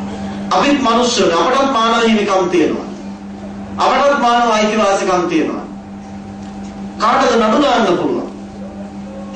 එහෙම කල්පනා කරනවා නම් ඒ පැවිද්දා පැවැත්ම පිළිබඳව පැවිදි ප්‍රතිපදාව නිවැරදිව හඳුනාගත්තු කෙනෙක් නෙමෙයි. ඇතන් පැවිද්දෝ අද සමාජයේ ඉන්නවා මහානකම පරයා ගිහිල්ලා මානව හිමිකම් ගැන කතා කරනවා. දැන් ඔය ලංකාවේ ක්‍රියාදුරු බලපත්‍රකට ඕනේ. දැන් ඒක සුදුසු නෑ. සුදුසු නෑ කියුවන් පස්සේ නඩු දානවා. ඇයි? මේක මානව හිමිකම. මේක මානව අයිතිවාසිකම. මම නම් කියන්නේ පින් සිද්ධ වෙයි. මානව හිමිකම් මානව අයිතිවාසිකම් ඕනනම් සිවුර තියලා ගිහිල්ලා කලිසමක් සරමක් ඇඳගෙන පොදු මානවෙක් වෙලා ඒ අයිතිවාසිකම් ඉන්න. පැවිද්දා කියන්නේ නිකම් මානවයෙක් නෙමෙයි. ඒ මානව භවයේ උත්තරීතර භාවයට යම් සංස්ථාවක් තුළට ඇතුල් වෙච්ච කෙනෙක්. මේ කාගේවත් ඕනකම නෙමෙයි තමන්ගේ කැමැත්තෙන්. ඒකට ඇතුල් වුණා නම් පවත්වන්නට ඕන බැරි නම් පින් සිද්ධ වෙයි යන්නට ඕන. සාසනය නසන්නේ නැතිව. නම් ගොඩක් දෙනා එහෙම කරන්නට තරම් ධෛර්ය නැහැ. මොකද ගියොත් යන්නේ නම නැති වෙන බව දන්න නිසා. ජීවත් වෙන්නට ක්‍රමයක් නැහැ. ගෘහ ජීවිතේ පවත්වන රටාව දන්නේ නැහැ. රැකියාවක් නැහැ. දැනගෙනගත්තු දෙයක් නැහැ. අනුන්ගෙන් පිටට ලැබෙන බත් ටික කකා ඉඳලා විතරයි පුරුද්ද. ඒ නිසා මේක අතහැරුණොත් සියලු විනාශා ගන්නවා හැරෙන්නට වෙන විකල්පයක් නැහැ. ඒ නිසා මොකද්ද කරන්නේ? මහානකමේ තියෙන පැවිදි සැපේ විඳින්නට තරම් ආකල්ප සම්පත්තියකුත් අවබෝධයකුත් නැහැ. ඒ නිසා සිවුරට මුවා වෙලා ගිහියන් හැටියට ගිහි සැප විඳින්මින් එළවටත් නැති මෙලවටත් නැති අඩහලලිච්ච ජීවිත ගත කරනවා. ඒ බඳු පැවිද්දා කවදාකවත් පැවිදි සුවය විඳින කෙනෙක් නෙමෙයි. ඒ වගේම විකෘතියක් තමයි ගිහි ජීවිතයක් තුළ ඉඳගෙන අනුසමයන් හැටියට පවතිමින් තමන් හිතුවක්කාර විදිහට මම අද ඉඳලා බ්‍රහ්මචාරී වෙනවා. හාමුදුරුවෝ මේ වගේ ප්‍රතිපදා පුරනවා නම් අපට හොඳ නැද්ද? අහවල් හාමුදුරුවෝ මෙහෙමයි කියලා අතීත චරිත කතා කියවලා වර්තමාන චරිත කතා අහලා තමන් ගිහි ජීවිතය තුළ ඉඳගෙන පැවිද්දෙක් වගේ කටයුතු කරන්න යනවා නම් ඒ ගිහියා කවදාවත් ගිහි සැපේ විඳින්නේ නැහැ. ඔහු විෂම චර්යාවක් තුළ විනාශ වෙනවා. එනිසා පිටතුනේ තමන් පැවිද්දෙක්ද තමන් ගිහියෙක්ද ගිහියෙක් වුණත් කමක් නැහැ පැවිද්දෙක් වුණත් කමක් නැහැ. ඒ ඉන්න තැන විෂම නොවේ විකෘති නොවේ තමන්ට හිමි ප්‍රතිපදාව තමන්ට අදාළ ප්‍රතිපදාව මොකක්ද කියලා හඳුනාගෙන එය මනමින් පවත්වන්නට ඕන. මේක පවත්වන්නට බුදුදහම තුළ බොහෝ උපදේශ බොහෝ මඟ පෙන්වන්නේ තථාගතයන් වහන්සේ කරලා තියෙනවා. සිගාලෝවාද සූත්‍රයේ සඳහන් වෙන බිරිඳ වෙනුවෙන් සැමියා විසින් ඉටු කරන්නට ඕන දේ සැමියා විසින් බිරිඳ වෙනුවෙන් ඉටු කරන්නට ඕන දේවල් මේ අතර ප්‍රධානයි. සැමියා සැලකිලිමත් වෙන්නට ඕන බිරිඳ පිළිබඳව සොයන්න බලන්න කටයුතු කරන්නට නඩත්තු කරන්නට පවත්වන්නට විතරක් නෙමේ බුදුහාමුදුරුවෝ වටිනාම කාරණයක් කියනවා එතන. මොකක්ද?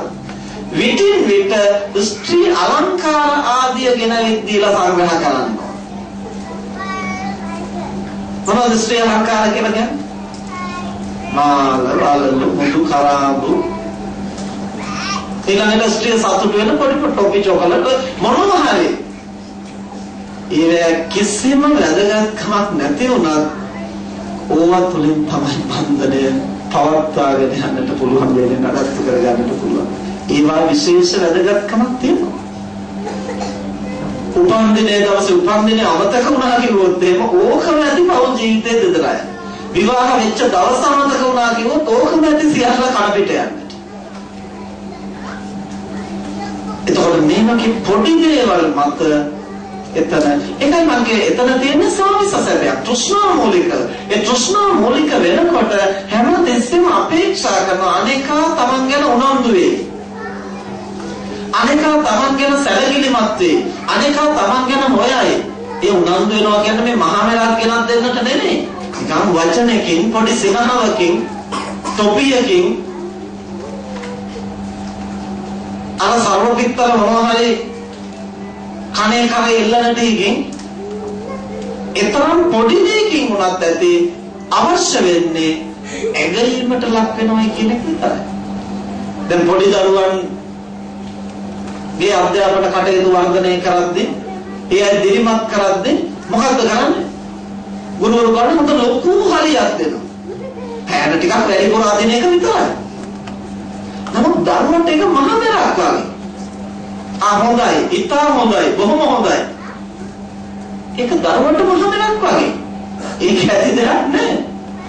නමුත් දරුවෙක් සංවර්ධනය කරන්නට දරුවෙක් විසින් ගුරුවරයෙක්ගෙන් එබඳු දේ අපේක්ෂා කරනවා. මේ මනෝභාවයන් හඳුනා ගත්තොත් විතරයි අන්‍යෝන්‍ය සහ සම්බන්ධතාවය පවත්වන්නට පුළුවන් වෙන්නේ. ඒ නිසා පුරුෂයෙකුට පුළුවන් වෙන්න ඕනේ ස්ත්‍රියක් හිතන පතන ආකාරය තේරුම් ගන්න. ස්ත්‍රියකට පුළුවන් වෙන්න ඕනේ පුරුෂයෙක් හිතන පතන ආකාරය තේරුම් ගන්න. ඒ ස්වභාවය අන්‍යෝන්‍යව හඳුනා ගන්නට බැරි වුණොත් තන ආකල්පමය වශයෙන් ගැටුමක් නිර්මාණය වෙනවා. මුගාවක් පෞල් ජීවිත දෙදරා යන්නේ ධනය නැතුව නෙමෙයි, අවශේෂ ප්‍රශ්න නෙමෙයි, සිතුම් පැතුම් වල තියෙන ගැටුම. ඒ නිසා බුදුහාමුදුරෝ දේශනා කරනවා තාම විවාහ වෙලා නැතිනම් විවාහයක් සඳහා හිතලා තියෙනවා නම් ඒ සඳහා තෝරා ගන්න පුරුෂයා හෝ ස්ත්‍රිය කෙබඳු කෙනෙක් විය යුතුද කියලා බුදුහාමුදුරෝ දේශනා කරනවා. කෙබඳු කෙනෙක් විය යුතුද? උසෙන් මහතින් හැඩෙන් රුවෙන් Tamanට කැමති කෙනෙක් තෝරගත්තට කමක් නැහැ. හැබැයි මේ කරුණු හතර අනිවාර්යෙන් සැලකිලිමත් වෙන්න කියලා බුදුහාමුදුරෝ දේශනා කරනවා. මොනවද? සද්ධාවෙන් සමාන වෙනවද?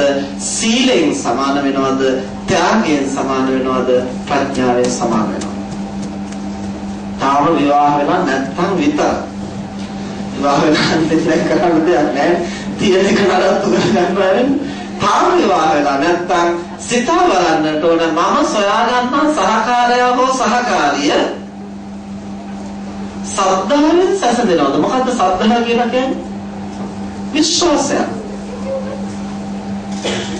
බුදුහාමුදුරුවෝ ගැන, ධර්මයේ ගැන, සංඝ රත්නය ගැන, හොඳ නරක පිළිබඳව, පින්පව් පිළිබඳව, සදාචාරය පිළිබඳව, සංස්කෘතිය පිළිබඳව මේවා පිළිබඳව තියෙන විශ්වාසයන්, හැඟීම්, පිළිගැනීම මොනවා වගේ?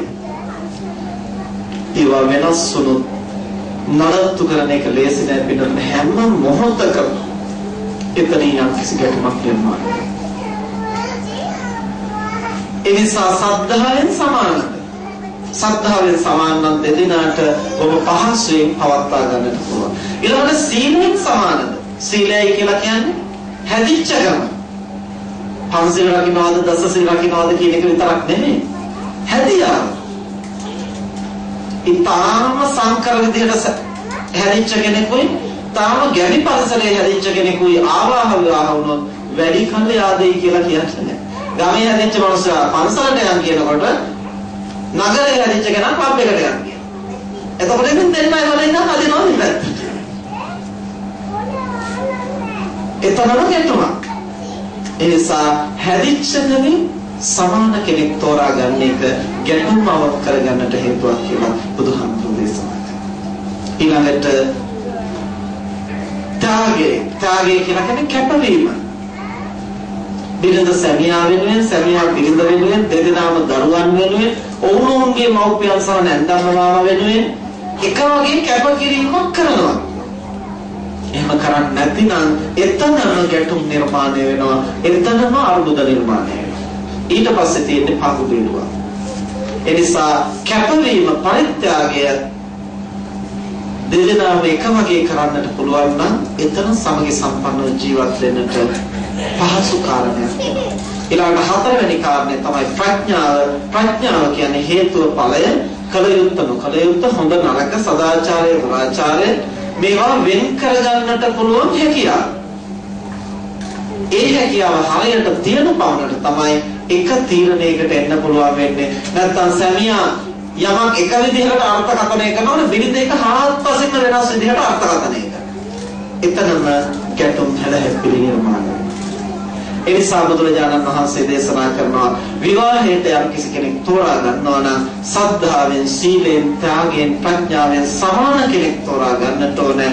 එවනු පුද්ගලයන්ට මෙලවත් පරලවත් සමගි සම්පන්නව ජීවත් වෙනවා. ඉතින් දැන් තෝරාගෙන නම් තියෙන්නේ දැන් ඉතින් ආපහු කරන්නට දෙයක් නැහැ. දැන් කරන්න පුළුවන් එකම දේ ඒ සද්ධා සීල ත්‍යාග ප්‍රඥා කියන ඒවා ටිකක් හරි සමාන කරගන්න මොනවද කරන්න පුළුවන්. ඒ සඳහා යම් උපක්‍රම යොදලා ඕනෝන් පිළිබඳව කරුණා මෛත්‍රියෙන් පවුලක් හැටියට සමගි සම්පන්නව වැඩෙන්නට දෙදෙනාම කැපවෙන එක හැරෙන්නට ඊට පස්සේ අරව නැහැ මේවා නැහැ කියලා කෙදිරි ගාලා ඇති තේරුමක් නැහැ. එනිසා බුදුරජාණන් වහන්සේ දේශනා කරනවා මේ කරුණු හතරෙන් යම් කිසි කෙනෙක් වැඩෙනවා නම් ඒ තරත්තා මේ භවයට විතරක් නෙමෙයි ඕනනම් ඊළඟ භවයටත් හමු වෙන්නට පුළුවන්. බුදුහාමුදුරුවෝ වැඩ ඉන්න කාලේ මෙබඳු ආදර්ශමත්ම යුවලක් හිටියේ නකුල මාතා නකුල පිතා. දවසක් බුදුහාමුදුරුවෝ පිටුසිඟා වැඩි අවස්ථාවක නකුල පීතෘ ගෘහපතිතුමා ඒ වෙනකොට ඔහු සෑහෙන වයස්ගතයි.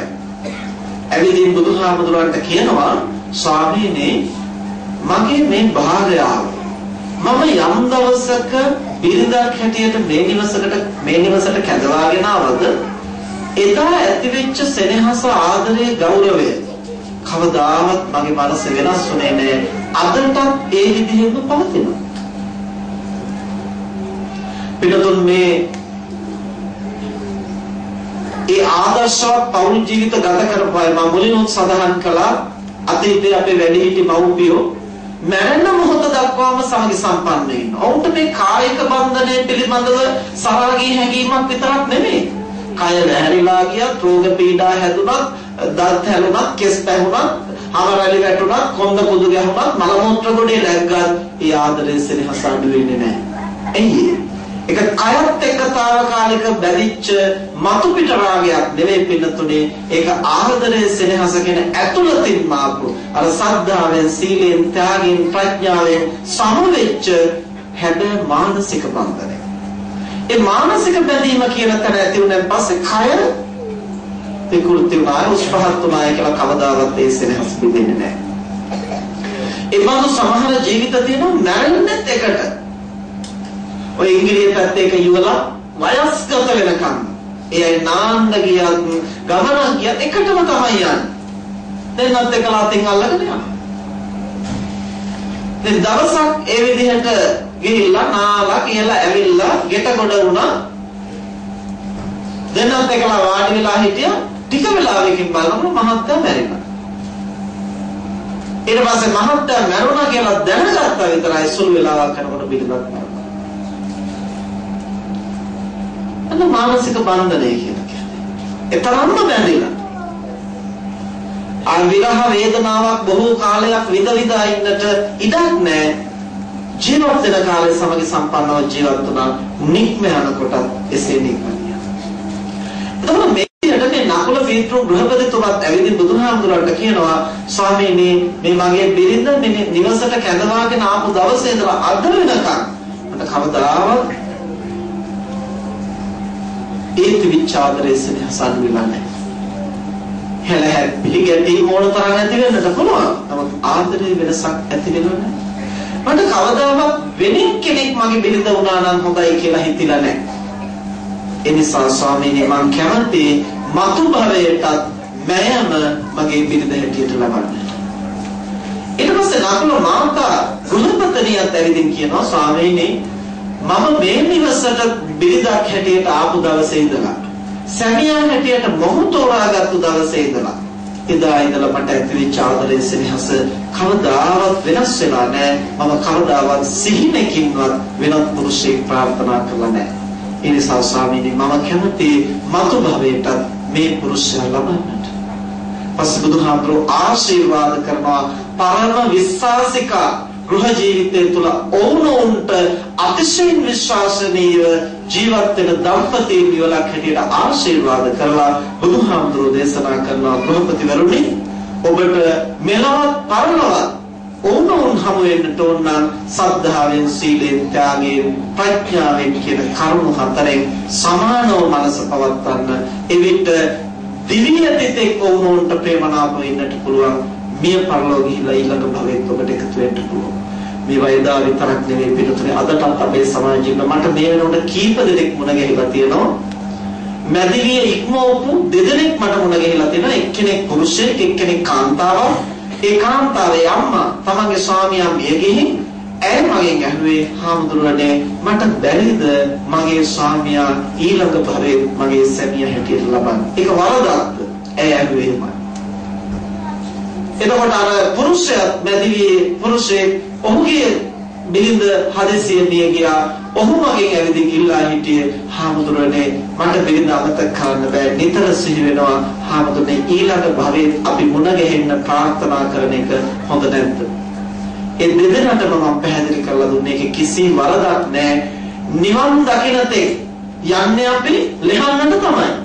හැබැයි මේ ලෙහන්නට යන තෙක් ගිහිම පවතිනවා නම් ඒ යන ගමන මහාන වෙලා යනවා නම් ගැටලුවක් නැහැ. ඒ යන ගමන ගිහිම නම් යන්නේ හැම භවයකම මොකද වෙන්නේ? අමුසමියන් වශයෙන් බන්ධනය වෙන්නට සිද්ධ වෙනවා. ඒ බන්ධනය වෙන එක කිසිදාක දන්නේ අඳුරන්නේ නැති අහකම යන කොහේ හරි කෙනෙක්ව බන්ධනය කරගන්නවට වඩා හොඳයි තමන් දන්නා කියන අදහස් වශයෙන් සැසදෙන පළපුරුදු ඇසුරු කරලා තියෙන පුද්ගලයෙක් බන්ධනයට ලැබෙනවා නම් ඒ පෞල් ජීවිතය බොහෝම සමබරව සැහැල්ලුවෙන් පවත්වා ගන්න පුළුවන්. ඒ ගෘහ ජීවිතය තුළ පවතින සැහැල්ලුව සැනසීමම ඔවුන්ට ගුණ නුවණ වඩන්නට පදනම් වෙනවා. නමුත් සමහර මේක කියනවා, සමහර කල්පනා කරනවා අපෝ අපි යන්නේ විවාහ වෙවි ඉන්නට නෙමෙයි අපි යන්නේ නිවන් දකින්න. නිවන් දකින්න යනකොට අපෝ බන්ධන තියාගන්න හොඳ නැහැ. මේ ඔක්කොම ලෙහා ගන්න ඕන කියලා මට නම් ඕනේ උපනුපන් ජාතිවත් ඕනේ කියලා හිතාගෙන මැරෙනවා. හැබැයි ඊළඟ භවයේ ඒ මනුස්සයා නෙමෙයි මුණ ගැහෙන්නේ කොහේ හරි යකෙක් භූතයෙක් බල පෙරේතෙක් විතර ආපු එක්කෙනෙක් ඊළඟ ආත්මේ මුණ ගැහෙනවා. එයින් ගිහිව ඉන්නවා නම් විවාහයට යොමු වෙන්නට ඕනේ. අර පෙර සසරේ ඇසුරු කරපු මනුස්සයා ජාතිවත් එපා කියලා ප්‍රතික්ෂේප කරනවා. ඊළඟට හම්බ වෙන්නේ කවදාවත් ඇසුරු කරපො නැති සද්ධාවෙන් සීලයෙන් ප්‍රඥාවෙන් සමානතිය අහලකවත් යන්නට බැරි මොකෙක් හරි අසත්තුරු දෙයි. බිරිඳ හොසමිය අවශ්‍යයි. එහෙම ලැබුණට පස්සේ ඉතින් සදාකාලිකව ගිනි ගොඩේ දුක් විඳින වැරෙන්නට විමුක්තියක් ගැන ආයෙ හිතන්න ටිකක් නැහැ. ඉතින් එහෙම අකරතැබ් වලටපත් වෙනවට වැඩිය හොඳයි නිවන් දකින්නට ගිහිව යන්නට හිතනවා නම් ඒ සඳහා යන්නට සුදුසු බිරිඳ සුදුසු සැමියෙක් තෝරගන්නේ. මම කියන්නේ මේ ජීවිතේ ඉන්න බිරිඳම මේ ජීවිතේ ඉන්න සැමියම තෝරගන්නට කියලා. ඒකෙන් ඕනෝන් කතා කරගෙන ඕනෝන්ගේ අදහස් පෑහෙනවා නම් එහෙම තීරණය කරගන්න පුළුවන්. දෙදෙනාට තේරෙනවා නම් පෑහෙන්නේ නැහැ වගේ තම දෙන්නම ඥානවන්තව කරන්න සුදුසු දේ තමයි සසල ඇසුරු කරපු අදහස් සංසන්දනය වෙන ගුණවත් බිරිඳක් ගුණවත් පුරුෂයෙක් මට ලැබෙන්නේ. මේ ජීවිතේ ඉන්න කෙනා සමග දිගට සසර යන්නට Tamanට අදහසක් නැත්නම් අර විදිහේ පැතුමක් ඇති කරගන්නේ කොහොමද? පිළිතුරු මේවා නැවත බන්ධනය කරලා විනාශ කරන්නට නෙමෙයි මේ කියන්නේ බන්ධන ලෙහා ගැනීම සඳහා බන්ධනය කරනවා. අපි උදේත් කතා කරන්නේ කටුවක් ඇනිලා තියෙනවා. දැන් මේක කටුව අයින් කරන්න කිව්වම මොකද කරන්නේ? තවත් ඊට වඩා ලොකු කටුවක් ගෙනල්ලා අනිනවා. අර කටුව අයින් කරා. එහෙම තමයි කටු ගලවන්නේ. කටුව ගලවන්න ඕන නම් ඊට වඩා ලොකු කටුවකින් අරින්න. ඒ නිසා බන්ධන ලෙහන්න නම් සුදුසු බන්ධන පවත්වා ගන්නට වෙනවා. නුසුදුසු ඒවා ලෙහන්න. ඒ සුදුසු බන්ධන පවත්වා ගන්නට බැරි නම් ඉතින් තමන් අනගාരിക වෙනවා. එක්කම අනගාരിക බව මහානකම තෝරගන්න ඕන. තමන් නිවන් දකින්න තෙක් මහාන වෙන්නට ප්‍රාර්ථනා කරනවා නම් ප්‍රශ්නයක් නැහැ. එසා මට විශ්වාසයි මට නම් ප්‍රශ්නයක් නැහැ කියලා. ඒ මොකද මම නම් මේ සසරේ ප්‍රාර්ථනා කරන්නේ නිවන් දකින්නේ කවර ආත්ම භාවයකද? එතෙක් පැවිදි ජීවිතයක් හැර ගෘහ බන්ධනයක් මට අවශ්‍ය නැහැ. ඒක ඉතින් මගේ පැතුම. හැම කෙනෙකුටම එහෙම පතන්නට බෑ. හැම කෙනෙක්ම එහෙම පැතුවොත් ලෝකේ පවතින්නේ නැහැ. ඒ නිසා හැම කෙනෙක්ම එහෙම පතන්නට ඕනෙත් නැහැ. ගිහිව හෝ පැවිදිව හෝ නිවන් දකින්නට පුළුවන්. ඒකේ බාධාවක් නැහැ. හැබැයි අවශ්‍ය වෙන්නේ ඒ තෝරා ගන්නා ජීවිතය සමබරව පවත්වන්නට මඟ තනාගෙන. හරියට රුවල කරකවන්න ඕන කොහොමද, සුක්කානම හසුරවන්න ඕන කොහොමද කියලා හරියට ඉගෙන ගත්තාම මේක 3 wheelද 4 wheelද කියලා ගැටලුවක් නැහැ. ගමන යන්න පුළුවන්. ටිකක් පරක් වෙන්න පුළුවන්, වේගය අඩු වැඩි වෙන්න පුළුවන්. ඒක ප්‍රශ්නයක් නෑ, යන්න පුළුවන්. හැබැයි තමන් අතේ තියෙන වාහනේ මොකද්ද, මේක හසුරවන්නේ කොහොමද කියන එක තමන්ට හොඳ පරිණත බවක් තියෙනවා. පැති එක එක වෙලාවට එක එක වාහන අරගෙන යන්න ලෑස්ති වෙන්නේ, ඒක ටිකක් කර්කශ වෙනවා. ඒ නිසා දන්න කියන වාහනේ නඩත්තු කරගෙන අඩුපාඩු හදාගෙන පවත්ව ගන්නට පුළුවන් වුණොත්, ඒක පවත්වන්නට බෑ කියලා තේරෙනවා, මුත්තටම කවල් වෙලා කියලා තේරෙනවා නම් හොඳ වර්ගයේ එකක් ආනයනය කරලා ධර්මතිය සකසුම් කරගන්නට ඕන. ඒකට අවශ්‍ය කුසල් දහම් සම්පාදනය කරලා මේ ගමන අබලන් නොවී යන්න. එහෙම බැරි වුණොත් ගෘහ ජීවිතය කියන එක හොඳින් පවත්වන්නට දුෂ්කරයි. එතකොට මම මේ විහිළු තහලුත් එක්කලා මේ කාරණා කිව්වට පින්නතුනේ මේවා ඉතා ප්‍රවේශමෙන් සිතා බලන්නට ඕනේ. මේ හැම දෙයක්ම ජීවිතයක් සමබරව පවත්වන්නට අත්‍යවශ්‍යයි. ඉතින් මම කියන්නට ගියේ ඔය විදිහට බුදුහාමුදුරුවෝ වැඩ සිටි සමයේ පමණක් නෙමෙයි අදට. දැන් මම දෙන්නෙක් ගැන කිව්වේ, එක්කෙනෙක්ගේ සැමියා නැති වෙලා අනිත් එක්කෙනාගේ බිරිඳ නැති වෙලා ඒ අය අදට ප්‍රාර්ථනා කරනවා ඒ අය අපිට නැවත ලැබෙන්නට ඕන. තව තරුණ යුවලක් ඉන්නවා අපි දන්නා කියන ඒ තරුණ යුවල ඒ බිරිඳත් ඉතාම රූප සම්පාදන කාන්තාව. ඒ පුරුෂයා ගොඩාක්ම හැඩවැඩ නැති වුණාට යම් ප්‍රමාණයකට කඩවසම් තරුණෙක්. ඔවුන් ඉතාම සෙනෙහසින් ජීවත් වෙනවා. ඒ තරුණයා මාත් එක්කලා කියනවා, හාමුදුරුවනේ මම රටේ සමාජයේ ඕන තරම් කාන්තාව දැකලා තියෙනවා.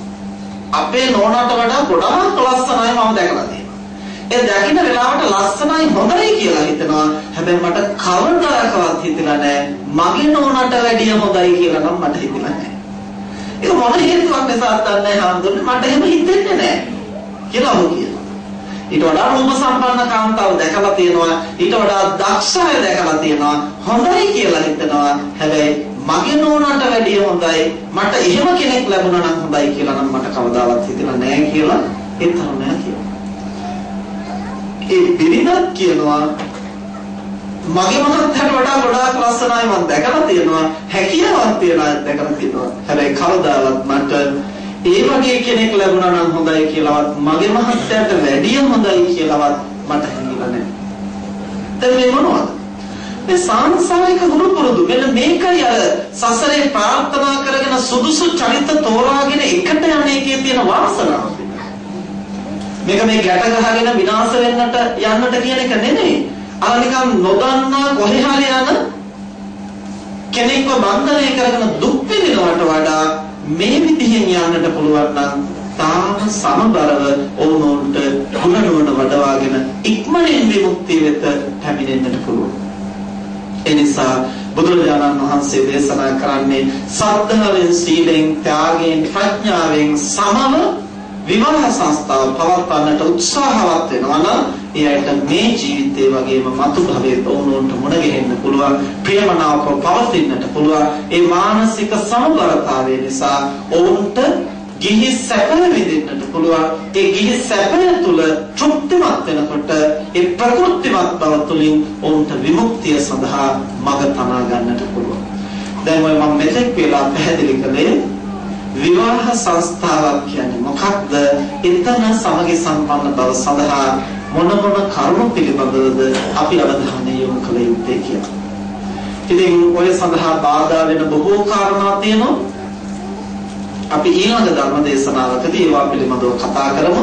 ඒ බාධක අවම කරගෙන මේ යහපත් ගුණාංග සංරක්ෂණය කරගෙන සමාජයට වැඩදායක සත්පුරුෂ දරුවෙක් අපි සමාජගත කරන්නට මොන විදිහේ අඩිතාලමක්ද යොදාගත යුත්තේ කියන කාරණා අපි ඊළඟ දවසේ ධර්ම දේශනාවේදී කතා බහ කරමු. අද කාල වේලාව ගොඩක් ඉක්ම ගිය නිසා මම හිතනවා මේ මේ ප්‍රමාණවත් කියලා මේ කරුණ සිහියේ පවත්වාගෙන තමන් ගත කරන්නේ පැවිදි ජීවිතයක්ද තමන් ගත කරන්නේ ගිහි ජීවිතයක්ද ගිහිද පැවිදිද කියන එක නෙවෙයි වැදගත් වෙන්නේ ගිහි හෝ පැවිදි හෝ ගත කරන ජීවිතයේ ස්වභාවය තේරුම් අරගෙන ඒ තුළ ප්‍රකෘතිමත් සැහැල්ලුවෙන් ජීවත් වෙන්නට මං තනාගෙන ඒ නිසා විමුක්තිය සඳහා අපි කාටත් එකම මඟක් නමුත් පැවැත්ම සඳහා අපි එක් එක්කෙනාට වෙන වෙනම ප්‍රතිපදාවක්. ඒ නිසා විමුක්තිය සඳහා නැවැත්ම සඳහා යන අතරතුරේ පැවැත්ම පිළිබඳව තමන් තෝරාගෙන තියෙන ප්‍රතිපත්තිය කුමක්ද? ඒ තුල විකෘති නොවේ. ධර්මානුධර්ම ප්‍රතිපත්තිය පවත්වන්නට පුළුවන් නම් සමචරයාවක් හැටියට පවත්වන්නට පුළුවන් නම් ඒ ගිහි උනත් පැවිදි උනත් ඒ ජීවිතය තුළ උපරිම සුවය සතුට විඳින්නට පුළුවන් ඒ ප්‍රකෘතිමත් බව හරහා ලෝකයේ මනමින් හඳුනාගෙන බන්ධන ලෙහාගෙන සසර ගතරින් ඈතර වෙන්නට විමුක්තිය සලසා ගන්නට මම තමා ගන්නට පුළුවන් වෙනවා. ඒ සඳහා හැම දිනකටම සමබර ජීවන දෘෂ්ටියක් ඇතුව ජීවිතේ පවත්වන්නට ලබන ඇති ආත්ම භාවය තුළ තමන් ගිහිව වාසය කරන තාක්කල් ගිහි සැපය විඳිමින් ගිහි ජීවිතය තුළ තෘප්තිමත් ජීවත් වෙන්නට ගුණ නුවණ වඩන්නට සමබරව නැවැත්ම සහ පැවැත්ම පිළිබඳව දැක්මකින් යුක්තව ධර්මචර්යාවෙහි යෙදෙන්නට හැම දිනකටම ශක්තිය ලැබේවා ප්‍රඥාව අවදි වේවා කියලා අපි ආශිර්වාද කරනවා. මෙතෙක් වේලා ධර්ම ශ්‍රවණය කිරීම තුළින් සිදු කරගත් සියලු කුසල දෙවියන් සහිත ලෝකයාට මිය පරලෝකීය ඥාතීන්ට අප හැම දිනකටම බුදු පසේ බුදු මහරහතන් වහන්සේ නිවීසනසේ පැමිණ වදාළ උතුම් වූ නිවනින් සැනසීම පිණිසම හේතු වේවා. චතුම්මත්තා දේවානාගා මහිද්దికා පුඤ්ඤන්තං අනුමෝදිතා චිරං රක්ඛන්තු ශාසනං ආකාශට්ඨා ච භුම්මට්ඨා දේවානාගා මහිද්దికා පුඤ්ඤන්තං අනුමෝදිතා චිරං රක්ඛන්තු දේශනං ආකාශට්ඨා ච භුම්මට්ඨා දේවානාගා මහිද්దికා පුඤ්ඤන්තං අනුමෝදිතා චිරං රක්ඛන්තු ත්වං සදා. අකුලනං කුසලස්ස උපසම්පදා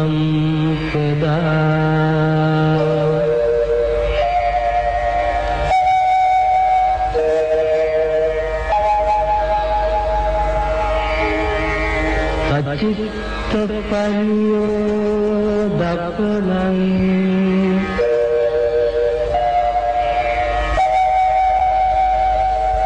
ඒතං බුද්ධා